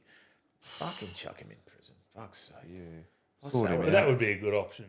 You're in national Straight in the service. army. Straight in the army. That or prison. Or some sort of a boot camp 6 somewhere. months or Yeah. It's only when you get older you realise these things. So when you're younger, you'd be like, no, I'm not doing that. Because I was out stealing a little bit when I was young. A little bit, I'd steal cars or break into houses or anything like that. A lot of my friends did. I was never that person. But I did shoplift a little bit and did the normal crap, Got in a few fights and stuff. But a lot of my friends got in a lot of trouble. Quite a lot of my mates back home were in Nick and got prison and stuff like that. Again, for, drug charges and selling stuff and all that. So after Bruce Lee and eating a shitload of Chinese food was your first great influence. Yeah. Was there some other? Yeah, there's a club open nearby in Edgware, Master Boonerang, who started Thai boxing there, and my mate said, let's go there. So we went there and started to train a little bit. And there's a chap there called Paul Taylor, who was one of the coaches who'd been doing it a bit longer than me. And he lived in Bushy, Watford, and we got along really, really well. And he opened a club called Bushy Muay Thai, which now become Minotaurs. He's actually passed away. He actually died of COVID last year, year before last. It was pretty sad. He's a good mate of mine. But anyway, I used to go and train with him. So there was like 3 or 4 trainers there, and that was a great club to be at. I really enjoyed that, And then I come here and then go back and go to Thailand and come back, and it's all happening then. So what about? Oh, sorry, I can't pronounce his name. What about him? Master Boonerang? Boonerang, yeah, Bunraing. Boonerang. He was So what Thai about master. him why was he such a good influence on you? He was just like a real hard man. But we did different training then. All standing in lines and doing multiple punches. So I suppose it's a little bit like karate training, like 100 front kicks and 150 punches and then push-ups on your knuckles and stuff like that. I don't really recall any sparring there because we had no equipment. We didn't even have any Thai boxing shorts, but it's kind of really opened my eyes up. It's the discipline, I think, of what it was really made me enjoy it, I wasn't that crazy. I wanted to join the army when I was young because one of my mates was in the Royal Green Jackets and he fought in Northern Ireland against the terrorists, the Irish, and that, and he shot a couple of people apparently over there, and he used to come back with all his stories, but I was like, I'm going to join the army, but I just didn't do it. I was too... I think when I come over here a bit, I just drifted away from that. Once you found Australian girls at Bondi, joining the right, army didn't sound like the best option. Yeah, I mean, to be quite honest, I'd only had sex once before I come to Australia. Then I come here and I had it several times with several different women, so I was like really happy about that. That's what it really was. Here we go. It was. It's crumpet everywhere. Well, I went to Lord Dudley and I said, can I get a schooner new, darling? And made something else. And this girl standing next to me, she was hot as fuck. And she said, can you come and meet my friends and just talk? I went, yeah, right. So when I sat down with this, like 5 absolute hot Australian girls, and they're going, just talk. And I was going, right, darling, what's the story? Because I had a real Cockney accent then. Now it's really mellowed out and gone a bit Aussie because I've been there for so long. I've been in Australia longer than I've been in England. So I hardly realised you were English. I was all right, son. How's it going, darling? All right. And that was quite normal for me to talk like that, Yeah.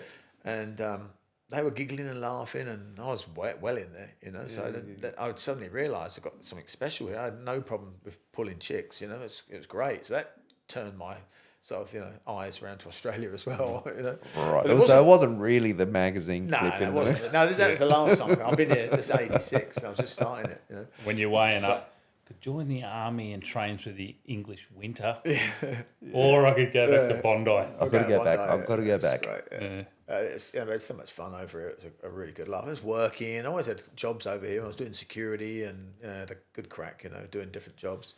I went for a job as a kangaroo stuffer, right? Just to say, what? A kangaroo stuffer, so I could be a kangaroo stuffer.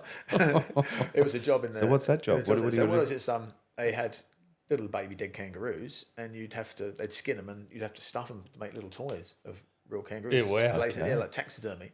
I went for the job, and it was for old ladies that had like really strong hands and needlework all their lives. I said, no, you don't want you here. But yeah, I had loads of different jobs. That sounds like the sort of job you'd get, or tell when you went back to England and they said, "What did you do in Australia?" That's exactly what I wanted to say. Kangaroo stuff. Yeah, bullshit. Prove it. I go, look, here we go. Look, this look who's better. kangaroo. Well, a few of my mates come over and worked on prawn trawlers, and I worked on building sites a lot when I come over here.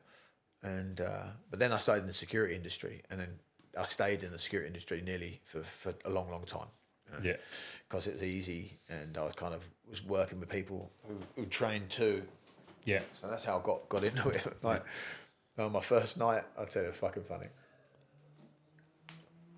Your first night in security. Yeah, well, I worked at the King's Cross Hotel, right? So probably one of the roughest places across that place on the corner. So Rick Kulu, my old trainer, the kickboxer, said, "Do you want to do security?" I went, "Yep, okay, cool." So late 80s, is that the Ibrahim era? May have been around that time. Yeah, this is No, yeah, it was- 86. Yeah, I think I did the first thing. Yeah, it might Was have it been a bit a later than No, that. they were maybe. later. Yeah, the Later early 90s. 90s. And that. But I worked on the door and had a borrowed suit on, and there was just me, one out, on the King's Cross Hotel door. And I didn't know any better because I just thought it's a bouncer. And hey, again, come in. The first night, the owner there was some big wrestler, Aussie guy, and he said, "If you have any trouble, Nick, just give me a yell. I'll help you out." I thought, "Sweet, no problems." And of course, like it's probably 1 a.m. Hey, Nick, upstairs. Went running upstairs. There's like a circular staircase in the middle. There's like a dance floor up there, and this is fucking old cunt. He's going, "Yeah, come on, yeah, fuck around." He's throwing a few punches around, like so. I went whoosh and got him in a bear hug, grabbed him around the waist. I think I got his left arm and not his right arm, and I lifted him up. It weren't very big, and I was halfway down the circular staircase, and he swung a punch and smacked me in the face. I went fucking whoosh, and I pushed him over the staircase. And he fell onto a table full of glasses, like right out of the wow. bar. Smashed that, and by that time I'd run down, and I went whack, and I punched him straight in the chops, dropped him, and he skittled back on the floor, and he got up and ran out the door. The whole place had stopped and was looking at me like that, like, fucking, did that really happen? And so, Anyone else? and that night, and the next day they paid me, and I pissed off, and then the trainer said to me, "No, they don't want you back there anymore." I was like, "Why?" He said, "Apparently you're a little bit too violent." I was like, "They hit me first." But that was the first time I ever did door work, and I did door work for 10 years, all the way through the 90s, and security work. That's another story, but that was Throughout the cross, or no, not that much up the cross, Oxford Street. Yep. And I ran mainly that's where I met Danuta, was running the Sydney Saloon. I ran the security there for a few years. Then I moved up to Oxford Street to a dance club, Zoom, and then another club, and worked a few clubs and parties. And then we started in the personal security game of rock and roll stuff. I used to drive for Michael Hutchence and In Excess and Midnight Oil, all these Aussie bands. We did big Concert for Life and all that sort of stuff. I was getting really into it. I got offered Guns N' Roses tour of America, and I turned it down because I would have been over there for 6 months. So I would have lost the club, and of course I was living with Danuta at the time, and I thought, no, I had to turn it down. But that would have been awesome. Yeah, it would have been Can you wicked. imagine going with Guns N' Roses around America? yeah. Jesus, that would have been great fun. yeah, that would have changed the trajectory of your life. Probably, yeah. I wonder if you would have managed to stay off drugs doing that job. Yeah, no. Have a line of this, Nick. No. But Snorting off slashes and guitar straps. It would have been like that, I'm sure. But Jesus Christ. So I stayed here in Sydney to build the clubs in the 90s. But yeah, it's an interesting time that was. But anyway, where were we? The cross, the bouncing days there. But anyway, that's another story. Because I did loads of bouncing work and had a lot of good fun nights there. But it's a shitty job sometimes, dealing with people. Yeah. You get a bad attitude. When I first started doing door work, I had a good attitude. I was really nice to everybody. When I left doing door work, I had a bad attitude, and I'd changed towards people and had a low tolerance to fucking drunks and cunts who wanted to fight you, And Because it'd be like Groundhog Day, wouldn't it? Yeah, Every day, yeah. same shit. yeah, it does get a bit. Oh, like you'd that, be watching. You'd be looking at your watch, going, Yeah. another half an hour. Standing Get going. in winter in Oxford Street, your gloves on and your coat and a scarf. It's wind's whistling down, and there's pissheads spitting at you and wanting to fight you and stuff. It just gets a bit boring. Yeah. Do you want to move on to the clubs, onto the Bulldog Gym? And do you want to start talking about that? Okay, sure. So you kicked that off in 1990. Yeah. I started there, and then when I opened the full-time gym, that was at the end of 91, that was a heyday. That was really, really good. We did really, really well. And we was turning out fighters like Dean Morrison, Troy Speed, Ashley Buck, all become state and Australian champions pretty quick, and was entering my guys on shows left, right and centre. Of course, the McKinnon brothers, Stu and Steve. Steve was just hammering people. When did they come on? Probably around about that time. I knew Steve when he was like 17. And Were they living around that area? Or? No, they were in Blacktown. How'd they find the gym? Yeah, they used to come over to me 2 or 3 times a week. His dad, Tom, who's like a karate instructor, still friends now. Tom is a lovely man. He approached me at a show because when I went to the shows, it's like people wear jeans and t-shirt, club t-shirt. That'd be about it in the corner. Well, I took the influence of like some of the bigger gyms, sitting around and that in England. They'd all wear white tracksuits with like stripes and then Bulldog Gym on the back and look. Had corresponding stuff, and it looked professional. So I took that attitude, and we still now these days we just wear what like everybody else. Got the white waistcoats and jeans. Yeah. But we did look professional, and Tom McKinnon came up to me and said, like, you guys are just hammering people. Do you want to train my two boys? And introduced me to Stuart and Steve, and we're still best of friends now. And still all involved in Thai boxing. And Steve was unbeaten for quite a long time. Stu unbeaten for years and years, and them two done so well. Steve obviously did really, really well. Glory and all these other fights and these 7 world titles. Yeah, I mean, he's an awesome fighter, awesome bloke as well. Trained like a house down. But in those early days, it was great fun. It stopped a bit. Funny enough, I had the full-time gym in Balgowlah. Sorry, not Balgowlah, Brookvale. We used to do parties there, like black out all the windows and have lasers and DJs all in the ring and have mad parties there, and nightclubbing days. And but we still trained hard, and I used to get a lot of people coming over, and it was very busy. Then me and Danuta had never met my parents, so we went to Europe for like a big holiday for like 6 weeks. We flew over through Thailand and then travelled Thailand a bit, then went to Europe and bought a camper van and went to Spain, France, Portugal, met my parents. So I left the gym with the guys, and one would be teaching Monday, one would teach Tuesday, one would be answering the phone, one had to do this, one had to keep the gym clean, one had to do their bit I was away for 6 to 8 weeks. I come back, there was no money in the till, the toilets hadn't been cleaned for 2 months, and there was no students left, and I was a month arrears in rent or plus, and with no students coming in, so it just completely turned upside down. So I had to close it down, which really upset me a bit, because I said I had loads of active fighters, like Dean Morris and all the boys, and I started teaching at Adam Watt's gym for a bit. And then I thought, no, I've got to keep doing this. So we actually broke into an old gym that we had before in Balgowlah. We had our headlights on our cars. We were training there. We swept it all out. It was an empty bit of real estate. So we broke the lock off and went back in there. Wow. We trained in there. I never got caught, actually. I was training there for ages. And it's funny as fuck. And then we just close up afterwards and put the chain across, then go there the next night and open Balgowlah gym up, and we trained there, the empty place, rolled the carpet out. And then, then I thought, right, I've got to get another gym. So I rented another place in Balgowlah and Sydney Road, which is like quite a good little spot. I had that for years and years and years, and put a lot of good fighters out then.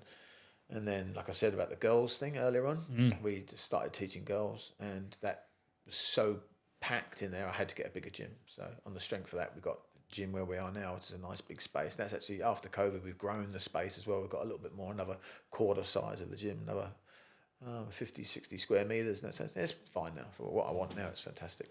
When did the female fighting start? Yeah, that was around the same sort of time. Yeah, sort of like mid-90s, that kind of thing. There's always a few girl fighters about, but yeah, but girl fighters are obviously on the low. There's not as many girls doing it, and they're not a bigger percentage. I had some great fighters. So I've had Louise O'Donnell won a world title. Lara, she's won Aussie titles. Tracy Polglaze, she won a title. Who else? Kelly Dixon was a great fighter. I had so many really good girl fighters at the gym. We've got a couple good ones now coming up. Your Mrs. Sasha, she's always a good fighter, isn't she? Yeah. Had a great story when she broke her arm in the ring. It was fucking hilarious. Yeah, so tell you that story? Yeah. Tell that one. So Sasha, this is his wife. Yeah, 2-0 recently. Yeah, that's right. It's unbeaten, shall we say? Yeah. So she had her first fight. It was at Manly Leagues Club, and there was 30 seconds to go in the third round. 20 seconds, 30 seconds, and Sasha had won every round. I just beat this girl up. Yeah. It was a great fight, and the girl kicked her, and she blocked it with her arm, and it fucking broke her arm, and her arm broke. You could see it. It snapped in two, like the ulnar with the radius and the outside, and it dropped, and she went and she held it, and then looked at me. And I went, run! And so she just backpedaled for about 20 seconds and front kicked this girl. And then ding, ding, the bell went. Wow. And she lay down the floor. Doctor come in and said, yeah, that's broken. And we held her arm up on the floor because she won the fight. So really... She got the wave to the crowd. Wobbly arm. But the ref didn't see it. And that was broken. I saw it immediately. And, Why didn't she was going, my arm's broken. And I'm looking at it going, is it fucking broken? Keep going, fucking going. You're almost done. And she won that fight. Her mum come up to me and had a right go at me. You fucking idiot. You saw her arm was broken. You told her to keep going. I said, yeah, but she won, didn't she? Yeah, you could have a broken arm with a belt. Yeah, that's right. Or nothing. Yeah. It happened again. Louise O'Donnell was in Queensland. That was funny. in the third round, she come back in the third round. It's a 5-round, I think, Aussie title. And so it's a pretty close fight. She goes, Nick, I think my arm's broken. It's fucking, I can feel it grinding. I said, no, it's not broken. Shut up, get back in there. So 4th round, she come back, because my arm's killing me. I said, just keep going, you're winning. And she lost on points. And she said, I think it's broken. I said, it's not. And I grabbed it and squeezed it, and it snapped clean in two in my hand. I was like, oh, yeah, that is broken. It's broken now. If it wasn't bone. before. Yeah, lucky I'm Squeeze it. holding it and supporting it for you. And we both looked at each other and she went, oh, so you better sit down. And she went and had a great big plate in her arm and screws. And she had a cast on up to her armpit. And so she can't move your arm sideways and turn it because the forearm's broken. She can't do it. So she cut it off with a carving knife because it was really annoying, and then moved her arm and re-broke it again. So she had to have screws and plates and that. But then she went on to win a lot more titles in England. She won a Commonwealth and a world title. So she did really, really well with that broken arm. That's strong as fuck. But that's very unusual. That's very, very unusual to break an arm. I've seen it a couple of times. Like broken shin, I've seen that a few times. We saw one in New Zealand right before my fight. We're standing there watching it. Yeah, smashed it. Out of the changing rooms, we just looked at each other and just went, that's nasty. It's even worse when it comes out of the skin, like compound. I don't think I threw one kick in that fight. No, I'm just going to box now. He's passed it out, just listened to it. But it does happen. But yeah, it's very unlikely. Of course, you get the old broken nose. But to tell the truth, though, it's not that bad. The punishment, you get bruised, you get a little cut and stuff. But yeah, it's not that bad. Because a lot of the power's focused away from the head, like boxing, I don't spar anymore. I wouldn't let anybody hit me anymore. I just don't fancy getting concussion or getting punched around the head. It's just not good for you. Bad. You got to call it shots. Call it off sooner or later. Yeah. So I mean, why do people fight? What's the attraction? Well, I don't know. Some people put their hand up and go, "Hey, look, I want to fight. Get me a fight." But I used to ask people, "Hey, so when I think it's about time you had a fight." So then I soon realised that mistake, right? So people would say, yeah. Then they disappear, won't come back. Right. So now I don't say anything until they maybe mention it to me. And I go, yeah, I've been thinking about that. So they made the mention. Now, why do they want to fight? Not everybody does. Only a small percentage of people that train with us want to fight, I'd say. So a lot of the people who want to fight are the ones who are completely useless. A lot of people who are really good don't, funny enough. And I have to go, oh, you're so good, you should have a fight. But, why do they want to fight? It's a hard question. Why do they want to fight? Because you train and you spar and you get better, then you also go to shows and you look at other people fight and you think, oh, I could beat that guy. So you do get very competitive, you know what I mean? So it's go and give it a shot. It's like when you go to Thailand and you train in every day and then you watch the fights at night in the bars, you think, oh, fucking, people just put their hand up to have a fight there because you're so involved and absorbed in the sport, But I think it's a willingness to prove yourself. I wanted to prove myself in England. Who to? Well, not my mates, but there's a lot of... I wasn't a real fighter when I grew up. I wasn't like a real... I never used to go to football and do the hooligans. Like some of my mates. I respected a lot of my mates who were hooligans who used to go and fight, but I wasn't like that. I was a little bit of a... I wasn't scared. I just wasn't that kind of person. I didn't like football either. It bored me. But I wanted to prove to some of the local lads that I was a bit of a person not to deal with. You know what I mean? I could do it. And then when I started fighting, and when you win, I actually lost my first fight. I was fucking devastated. And this is in Sydney. I was devastated. But then I won my second fight, and I was just over the moon. I was so happy. Then I won my third one, 4th, 5th, 6th, 7th, 8th, 9th, 10th, 11th. I was fucking smashing people, and I was on a high, And then I got knocked out really badly in front of a lot of people. I made myself look a bit silly, but I didn't. No, it was, it's a buzz, and it's the massive high and a massive low. If I wrote in my memoirs, it's the epitome of a fighter is the massive highs and the hard training, and then the massive lows of being beaten up, losing. But it's that chance that you take as well. And I've made a lot of mistakes in my fight career, like done things that I shouldn't have done, and paid for it with getting beaten up. Does it feel different getting beaten on points when you're pretty sure you won? Yeah, does that feel different? Yeah, that sucks. To getting your ass kicked by someone who was clearly a better fighter than you. If you're that kind of, a lot of people can't deal with it and they get really upset. They might not come back to the gym. A lot of people like that. But if you actually give 100% of yourself, and I say to my fighters, mate, you couldn't have tried any harder. If they lose, you did so well there. But if I say to them, no, you're fucked up there, mate, and you never trained hard, you never did this, if you berate them afterwards, a bad move. So I try and be positive if I can. So how do you be honest There's always something to blame, isn't there? You know what I mean? I didn't run enough. Positive. Yeah. You're like Well, Sash. Yeah. Lazy cow. You didn't fucking run at all. What are you doing? Yeah, do you want to add that in? You want to We'll take that shout later out on, shout out to Sash if you want to fight in December. Yeah, you better start running. Well, I mean, the last fight, that's a good point. You got to put the time in to get it out, you know. And then I've seen people. Oh, I could have done another 2 rounds there. Well, why didn't you? You know, why didn't you fight harder in the first and Yeah, well, second? it was only a 3-round fight. Only a 3-round Why fight. didn't you just go and they harder? coasted through it. I know a lot of people would rather fight and look good and lose than actually try harder and get a bit of cuntism in them and win. Like, a lot of times it's in the third round. I said, mate, this fight is seesawing. You have to try and knock him out this round. You have to try and knock him out, you know, or you've lost this fight. You got to knock him out, otherwise you've lost. I'll tell them straight, you know. And they don't even try that. They don't swing for it or go for it, you know. So Do you think it's a fitness thing? Do you think it's mental? mental? Total mental. The mental thing of fighting is just so scary when you're in the changing room and you're getting ready. Well, put it this way: if I put you up for a fight for the month leading up to that fight, you wouldn't think of anything else every day, every 10 seconds. You think about this fight. That guy's bigger than me, he's stronger. He comes from a better gym. He's like, look at, he's got tattoos. He's got this. And it's always, you know, I've seen him spar. And you almost he's mad, lose. yeah. You just half your can. strength almost, just Well, like you do. You the lose through mentality. nerves. You lose a lot of your power, and that, you know, and you're shitting yourself. It is. It took me about 6 or 7 fights to not get too nervous and scared. And you know, I mean, what the worst? What, and have self-belief to get in the ring going, no, I've got this. I've trained, yeah, that's right. But that all comes with the teachers and the training, teaching and saying, like, they say, Nick, I'm not fit the week before the fight. I said, well, look, you just trained for 2 hours and sparred 20 rounds. You've only got to do 3 rounds. And you just look at you, you're not even knackered. It's harder fighting than it is sparring. But, you know, we Shark Tank people. So Shark Tank is, I've got 5 guys standing around the ring, and they just go in one after the other and make the guy continually spar for 10 or 12 minutes until they're absolutely exhausted. But then they've got to realise they're not even getting close to that in the ring, you know. But it's not a fight. See, when you get there and there's the crowd and the ring's illuminated with lights, all your friends are there, and it's pretty That takes scary. energy out of you. Oh, mate, it does. Yeah, my son, like, Elevated stress level. my son, he had a fight and he got stopped with a leg kick, and he's only 13, 12 when it happened, and he's like, Dad, I don't want to fight in front of Mum again and on all your friends.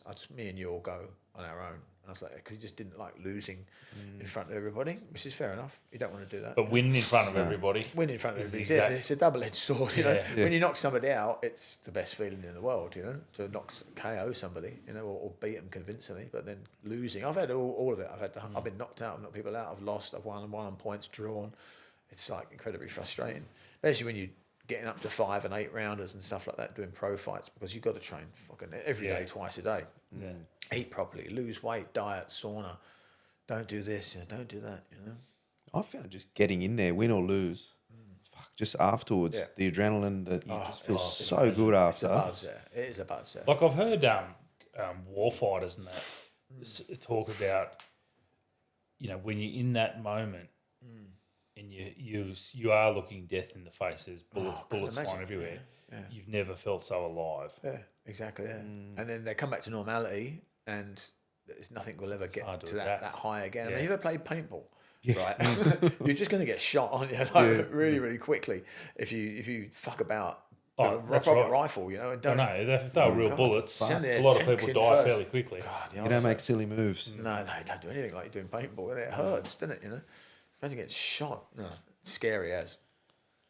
Yeah. So so in your eyes, mate, there's a necessary place in society for fighting. Yep. For people to have an outlet to test themselves. Yeah. It's an extreme outlet. A bit. It's not that extreme, but it's getting more extremer. I mean, with UFC and bare knuckle boxing now is coming back in. And in Europe, they do that cage fighting, which just anything goes, headbutts and stuff. It was King of the Streets. Have you seen that? King of the Streets. Oh wow.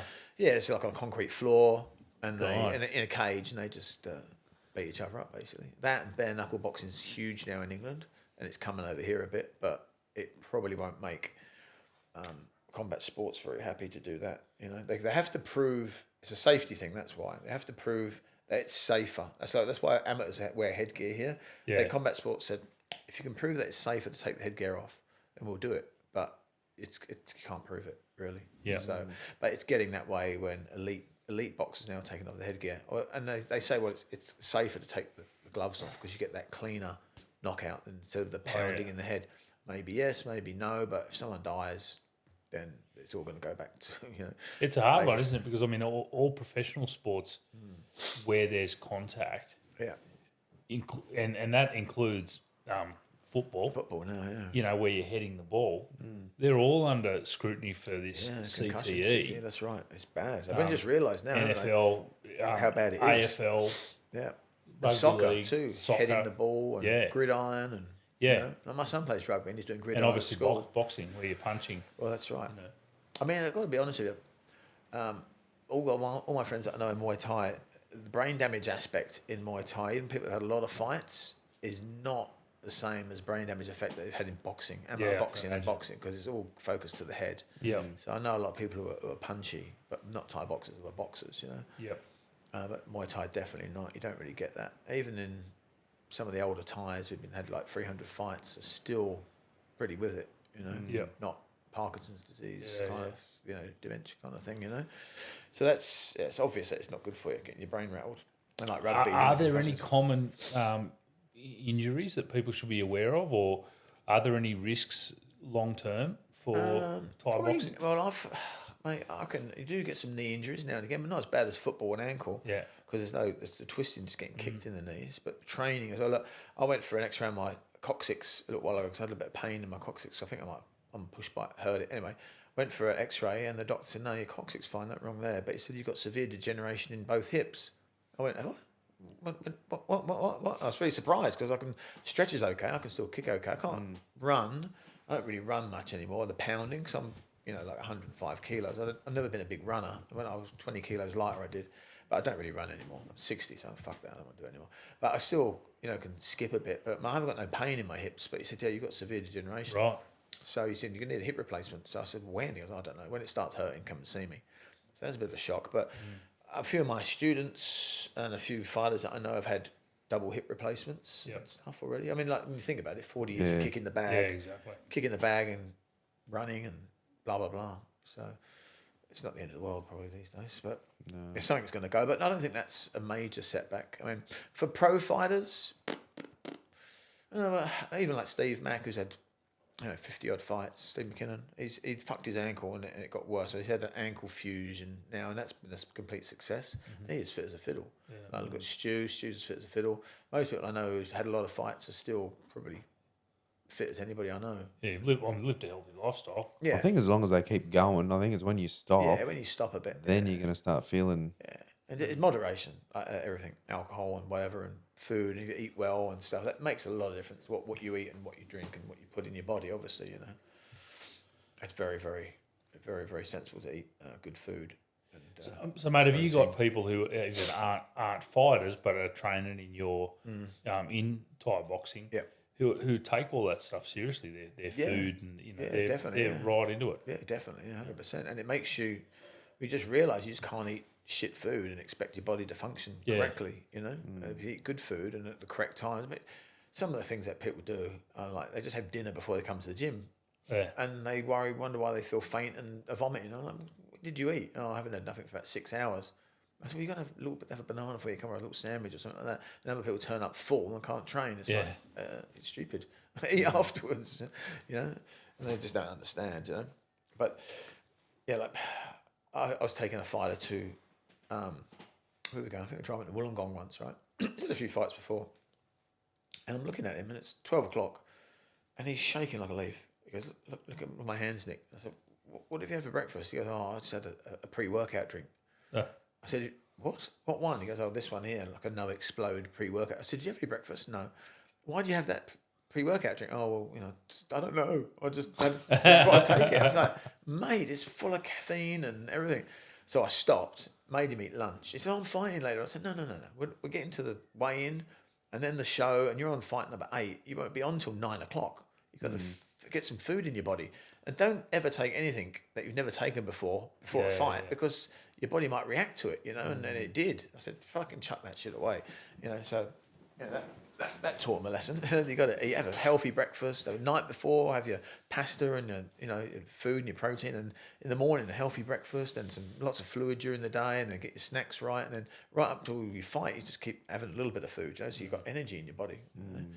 then it's all about the oxygen intake after that, you know. But yeah, you can't starve yourself. And people do the most stupidest things, you know, like weigh-ins, like having salt baths and all this sort of stuff. I said, just go to the sauna for a couple of hours. You'd be right, lose a kilo. They just do all these baths and things. And Are the weigh-ins still on the day before? They've changed to the same day now. Well, and depends what association you fight under. You could do the weigh-in on the day, which I think is a good idea. Saves all that weight cutting. So you weigh in at 12, fight at 1 or 2. But my shows, you can weigh in 24 hours. Just got to get that out of the way, you know, so people get their weight right. And there's 2 ways of doing it. You have agreed weight, or you weigh in the weight division, the certain aspect of the weight. So there's a title fight on my show that they weigh in that weight division. You can't be over. And then everybody else, I say, well, what do you want to weigh in? Because I was 79. I say, I've got this guy at 79.5. Okay, we'll meet 79. Done. Yeah, done. So agreed weights is quite easy to do. I find that works, you know. Some people do lose a lot of weight, and they think it's advantageous to lose a lot of weight. But mate, I've had fights at 93, 94, knocked people out, and then had fights at 83 and done 8-rounders and been tired, you know, and knackered and no power. I couldn't knock a fly off the wall, it felt, you know. But when I was heavier and a bit of fat on you, I could really just get in there hard and punch and feel solid, you know. I don't know. It depends. You've got to find your good weight, you know, that you can fight at, that you're comfortable at. And I reckon for me is if I wanted to fight at 86, I'd sit at 88, 89 and then train up hard towards that fight. And then the last 1.5 to 2 kilos, I'd actually have breakfast and eat, and I'd go to the sauna and lose that 1 kilo of fluid or 1.5 kilos, weigh in, boom, and then just drink a bit of hydrolyte back on again, and it goes straight back on. That's the way to do it. Make sure you've got a bit of food in there. People these days starve themselves. The first, second time fighters, they're mad. They do so many stupid things, you know. And then you're just thinking about that whole week. I've got to drop 3-4 kilos before the fight. And do they try and do it before? Like I say, like about 3 weeks out of the fight, try and drop the weight and get down to your fight weight and see how it goes in the sauna. So, you know, take my scales, go to the sauna. They don't do that. Just can't be fucking bothered, you know. And then some fighters, like Sam at the weekend, he had tonsillitis. He was on antibiotics on Tuesday. He looked terrible on Wednesday. He was fucked. He said, I think I'm going to have to pull out. And then Matt, I trained him really hard. And I said, don't train, just rest. So we locked horns there a little bit. He trained him really hard, got a sweat out. He felt better afterwards. On the night, he's like, I'm really knackered. I don't feel good about this. But went through the 5 frees and won. So it's just the way it goes, you know. Adrenaline to kick you through as well a fair bit. It's a hard fight, though. He was knackered. Mate, what else are people getting out of fighting and learning those skills? I think respect is a big thing for young men. Yeah, respect is a good thing. You know, at school, you know, I said to Samet, right? He lost my son. He lost his last fight, got kicked in the leg. He was winning up until then. He's smashing the guy. The guy caught him a couple of times and banged him really hard on the thigh, and he had a footy injury. Anyway, cut a long story short. Afterwards, I said to Samet, listen, how many kids go to your school? He said, Dad, I don't know, about 1,200. I said, how many do you reckon train in Thai boxing or jiu-jitsu or anything like that? He goes, I don't know. What do you reckon? I said, 30, 40, 50, 60, maybe, you know, if that, 20. He said, I don't know, probably, yeah. I said, do you do martial arts? He said, only a few. Do you know anybody who does martial arts? Only a couple who come to the gym. How many fight? Who actually get in the ring and put it up there? He said, I don't know anybody at school fights. I said, well, you do. So he's got respect of a lot of his mates. And you know, that goes 2 steps before you.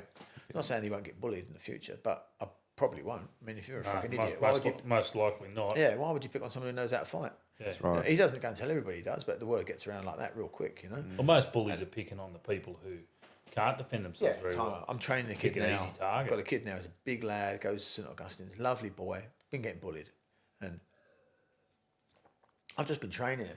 And I said to him, there might be a time you might have to fucking smack someone in the face, you know, and you might get expelled for a few days, but he won't do it again.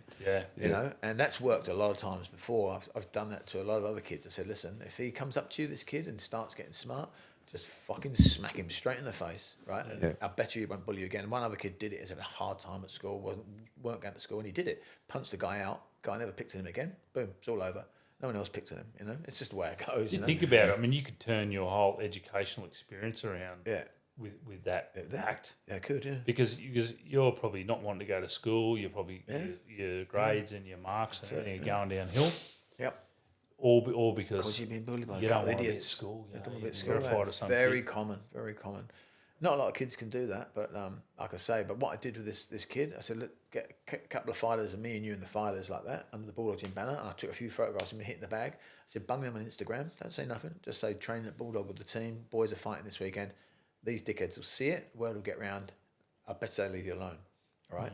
If they don't, well, they don't, but they will do eventually. You know what I mean? Because it's just, you don't pick on people who think are fighters. You know, you know, if you knew someone's a fighter, you're not going to have. You're going to think twice about it. Yeah, of course you think about it. Especially if you can't fight. That's right. It's like a bouncer. I've been a bouncer. Like, you've got to be a complete fuckwit to go and pick on a bouncer because they can fight. All bouncers can fight, and they train and they're sober. Yeah, that's You know what I right. mean? They're sober. They've And never I drinking, never used to believe it. People used to come up to me and pick on me. I go, mate, what are you doing? Why do you want to fight me? You won't fucking let me in, mate. I said, so what? It's not going to fucking happen. And they're trying to fight you, and they can't. Most people just can't fucking swing. You know? And you see it coming a mile off, and you belt them, and they start crying. I mean, that's what do you expect? Do you think I'm going to let you spit at me and throw a punch at me, you fucking twit? Smack, you know? And that's all the time, you know? But then you get the attitude, oh, well, he's going to hit me, I'm going to hit him first, you know? So, it's a bit... Depends on the size of them and It does, how sober they are, does, really. I mean, that's door work, though, you know. Yeah. But then that's respect thing, isn't it? You've got to respect the doorman. I respect the doorman. Sometimes they can be wankers, not letting you in. You think, oh, you prick, you know. I'm not drunk. You know, I've had a drink tonight. No, you can't come in. It's very frustrating, you know. But you know, actually swinging on them is probably a different kettle of fish, you know. What else, mate? What else do you get other than respect? Well, respect's a big thing, and like self-respect is a good thing as well. You know, like you can respect yourself a little bit more. Because they're very different things. And also, like, it is antidepressive. You do get an endorphin rush when you finish training, and you've got that also mateship there of all the other guys sitting around talking to you. You make new friends. You know, you've got a different pathway there. Then you start going to the fights with the lads and that. Oh, Jimmy, how you going, mate? You know, and stuff like that. So that's another good thing you get out of training. You know, fitness as well. When you start realizing you're fit and you're getting stronger and you're getting good at it. And also, we do gradings, of course, like any other martial art. And you pass a grading, and some gradings you have to spar and stuff, and it's a big thing for a lot of people. Sparring, I've got different levels of sparring now because when you used to have one, sparring was just sparring full on. But now I've realised, of course, after a while, we've got 3 levels. So I've got the level 1, which you don't punch each other in the face. There's no head contact, but there is contact, but it's all to the guard and the shins and the block. And then there's the second one is semi-contact, it's light sparring, but we don't actively smash each other. You work with each other, and you do a bit, I do a bit. Then there's like another night when it's full sparring. You just do rounds after rounds, but you've got to get there slowly, because if you don't know what you're doing and you walk into the full sparring class, you're gonna get fucking hurt and get knocked out if you start being stupid. You know? And but you got to learn that slowly. And sparring is, like a next level to fighting. There's level 1, 2, 3 of sparring, then there's fighting. You know what I mean? But then even in fighting, there's separate levels now, which is really, really good. You can do what they call in the Muay Thai Association, for instance, they do what they call D class, D, C, B, and A. Right? So you start off in D, you wear bigger gloves, headgear, elbow pads, body armor, and you move up to C class, and the gloves get a bit smaller, the body armor comes off, and then you can go pro, and you can't do full elbows to the face. Then you go A class, which is full pro, which you do knees and elbows to the face, which is quite hard. But then slowly you get conditioned to that. So yes, respect, self-respect, fitness, coordination. Some people don't know their fucking left from their right. It's like they're adults, they just don't know their left from their right. It's ridiculous. Just all that really helps, coordination and the fitness and just the lifestyle of it all, and also gives people something to do as well. Have you had people come into the gym who've, and it might be kids who, mum and dad have decided, hey, you got to get off the couch. Yep. All the have time. gone from like 0 to 10. Yeah, I really love it. And other people, some people just can't do it. Just so, what's the word I'm looking for? It's just so useless. They just can't do it, uncoordinated and stuff, And they sometimes they don't last very long. You got to have a certain degree of coordination. Sounds like me on the dance floor. Do you think it's because they know they can't do it, and they feel like they feel Gumby. They feel shit. That's right. Yeah, that's the right. confidence gets lower. You know what the hardest thing is when they start? The hardest thing ever is shadowboxing. People just can't get their head around shadowboxing. So I have to describe it and give them shadowboxing exercises jab, cross, kick, jab, cross, kick. So they get told what to do, but just actually move around and go, and shadow box is difficult. And they, Well, it's not easy. I found it was weird when I started. I it's was like, weird. And they what look am I at each other doing? and they laugh and they joke, especially girls. Girls are a lot worse than men. Men, when we were kids, we were always shadowboxing and punching, kicking each other, aren't we? Yeah. Girls don't do that, or some do. But that's one thing. So I try and tone the boxing down. But I say, listen, guys, shadowboxing is the key to this sport because it's just efficient and you're going through the motions of shadowboxing, going through the motions of fighting. Imagine you're fighting someone who's right-handed. Imagine you're fighting someone who's left-handed. Which way do you move? And they go, they understand why you move a certain way and you move away from that big right hand. Or if you're left-handed, I'll move away from your big left hand. So I wouldn't want to walk into that kick from that side. So I'll move the other way. And then it's just tactical, sort of like training, you know. But slowly, they learn stuff like that. But what else? What's the question again? Oh, just have you had people or kids come in from seriously dragged off the couch to just who don't want to be there, hooked on it, and you've seen their confidence grow and definitely, and they're happy and they're all the time that happens. I've got some kids I've been training for years now, and I've got some adults who are at our age or in their 30s and 40s who come in who used to train when they're 16. So I've been wanting to get back. I've been doing. Remember me 20 years ago? I said, yeah, I do remember you. As a little kid, and they come back as an adult. You know, I've got quite a few of them, so it does roll on. You know? But definitely, you do. Parents do push their kids in a bit because they're lazy. They're on their phones and they can't fuck about. And I've noticed a lot over the years. Autistic kids with ADHD and autism and ADHD. When I was young, I don't think anybody had it, ADHD or autism. Now, there's a bloody big percentage of kids with these problems. You know? Well, they say it was because it was undiagnosed, but it's pretty obvious. I think it's growing. You know, growing. I do. I really do. And so they come in. They get a lot out of it. Yeah, kids with ADHD and autism. I think they get a lot out of it. They do. They're a little bit off with the pixies, some of them, but it focuses them. Better than sitting on the bloody iPad you want to or keep them off phone. the fucking phone as much as you can. Kids like that, which is hard, isn't it, as a parent, to do that, and you feel like you're berating them all the time about using the phone when you're using the phone as well, But then again, you use the phone for news and I use it all the time I organise all my fight shows on my phone. I don't use the email or computer anymore. So I used to. Everything's done on my little tiny phone. Yeah. So, and then the kids see that. Well, the kids see it, And then it doesn't look any different to scrolling through. That's right. Facebook. I was explaining that to my son the other day, and he's like, "Yeah, but you're on your phone." You do. And I was like, Yeah, you're right. You swear, I am, Dad. but I'm doing work stuff. No, I don't swear. That's when I started swearing. I pulled him the other day. I said, don't swear so much. So I said, you do, Dad. I said, I know, Dad, but I'm an adult. Right? I can. But I don't. It's not cool for a young kid to swear. In front of adults, they don't like it. And it's not. They look at you and go, Yeah. But you got to lead by example, so to That's speak, right. Yeah. And so, but it's hard not to lose your temper. It's hard not to, not to swear, stuff like that. Not to drink too much sometimes on a Saturday night, But that's the way it goes, But you just got to walk around that, lead by example, I suppose, because they're little images of you, aren't they? Your children, they just follow what you do. Copy everything you do. Well, we're a product of our parents. That's exactly a lot right. of, a lot of respect, and even if sometimes you don't even realise till later in life, and you go, God, I'm doing all the same things. I'm acting like my father. Yeah. I just said that. He used to say that as well, which is true. And you'd get a lot of kids coming in, that are from split up families or got no dads and that. And they sort of look to you as that's right. That father figure sort of. You do get that father figure kind of thing. Yeah. But I joke and laugh with the kids and have a bit of fun with them, and I stopped doing the kids for many years. Because I couldn't be bothered, and it's not my favourite thing. Now I do them again. I train the kids. I've got nobody else to do it, and I kind of just like doing it now. Yeah. Sometimes I don't look forward to it, but I stopped doing it on Mondays. I had kids class on Monday. I'll tell you why I stopped doing it, because I always had a fucking hangover on Monday because I've been out clubbing or partying on weekends, as you do, and I'd have kids at 4 o'clock on Monday and they'd do my head in, so I changed it to Tuesday and Thursday, and now I'm always straight by then. I don't really party like I used to in the old days, but it's a better day. And I used to do an hour for the kids as well, and they'd be running around mental and freaking out, and now I do half an hour, so it's good. They do a quick little lesson and then they do that 3 times a week. That works for me.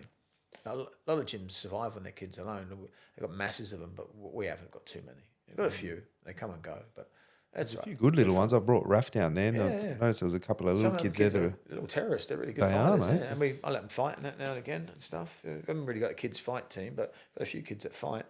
And the fighting, no head contact, which is great. They just punch kick the body, but they love it. Get a little medal and stuff. Yeah. Achievement. It's fantastic. It's awesome. Mate, the other thing I noticed when I came and watched Sash fight was there was every nationality and race under the sun. Very there. much like that, yeah. And everybody, it just seemed so inclusive, and everyone was just there. You know, it was a very positive. Yeah. It also place depends to where be. you live. I mean, living on the northern beaches, we haven't got many of the ethnic minorities there. We've got just a couple of Asians and one or two Indians, but most people white northern beaches people that go there. We've got many Maoris there, but like out west and the Castle Hill Gym, there's a completely different demographic. You know, there's more Lebanese, more Greeks, more Aussies. So is it an inclusive sport though? Yeah, it because is. one of the things we spoke about once before with the Sydney bow hunters is it's everyone and no one cares where you're from because you're all at this common interest. That's and right. common Exactly bond. the same. Is it the Thai same? boxing. Yeah, definitely. Yeah, definitely. Yeah, everybody trains with each other, and there's no racial divide, as you'd say in Thai boxing. Unless they're Thai and you're like, oh, fuck, look out for that guy. Yeah, he's watching. Everyone's wearing. There's a little banter in between, the guys, because it always has yeah. been. If you're Asian, you can't drive. If you're, it's whatever. It just goes on, and I get called a pommy bastard quite a lot. And but I'm an Aussie now, of course. But yeah, there's always that kind of thing. But nothing. You know what? There's never been any fucking beefs in the gym. Like, it hasn't happened for like 20 years. Like someone having a go at somebody else, like properly having a go. Yeah. That doesn't happen. You just don't seem to get knobheads in there who want to start a fight and be the big man or bullying. It doesn't happen. You get the odd one who goes a bit too hard, and then I just pull them up and say, mate, what are you doing there? I actually had to go down the gym the other day because a girl punched another girl in the nose, and I watched it. Someone called me and said, hey, Nick, a bit of blood and a few tears going on. I quickly looked at the CCTV, and she just smashed this other girl in the fucking nose, like deliberately. So I went down there and pulled her out of the class. Said, listen, I just watched that on CD. What the fuck do you think you're doing? She's only had 2 lessons. You've been here for a year. And she's, I'm so sorry, I didn't mean to do it. And she meant to do it or not, but she did went bang and hit her. And the girl had blood nose, was crying. I had to go and explain to her, you can't do that. That's just right out of order. And she was really, really sorry. And then I went and saw the other girl. I said, you're all right. She said, no, I'm fine. But she probably was a bit upset, Yeah. But yeah, you can't have that sort of thing happening. Oh, good. Liability-wise as well, you can't have people bullying and smashing each other. We had a broken nose about 6 months ago. Yep.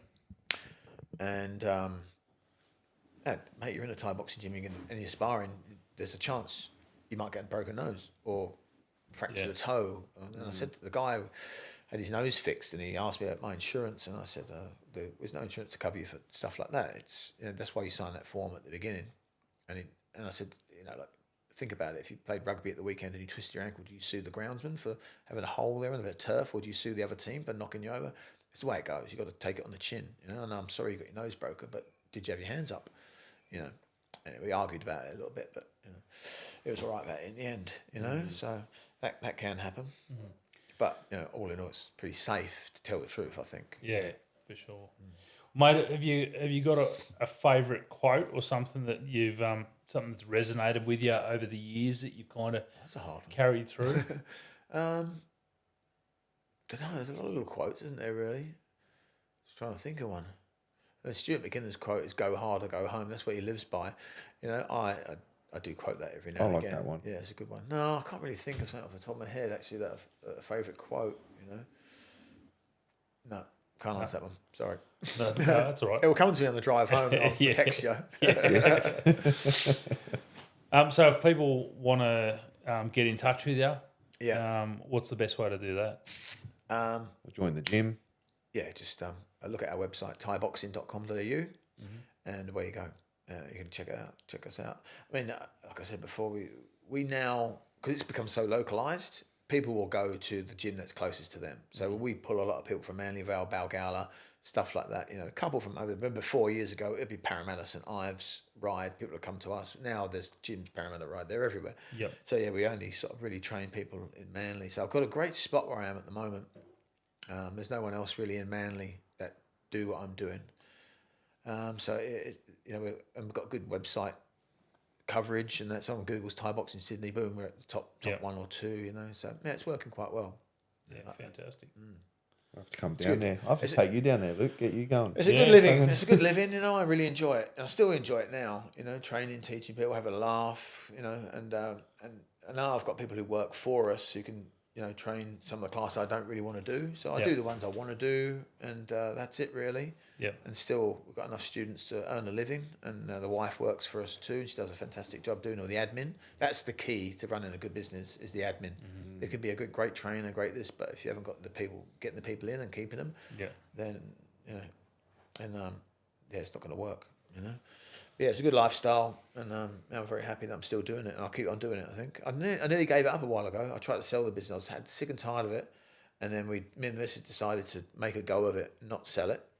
And I didn't know what I wanted to do though. So I might well have sold the whole gym, got maybe $50,000, $100,000 or whatever, and then go, fuck, what am I going to do now? And I'll be working on the building site or something stupid like that. So we decided to really make a go of it, and instead of selling it, she came in and said, I'm going to do this course, and we're going to get this guru guy to do us for a year. Costs a fortune, but he made us accountable. So do this today, do this. You've got to get another 10 students in, and make sure you're doing this. No, we'll do this. Now we've got structured levels and stuff, and it works really, really well. I noticed the difference. All gyms are the same. I noticed now. it. You've got to do pretty it. much within a few months. I was like, wow, what's going on the here? gym's gone. You know? And after COVID, that didn't kill us. It made us grow.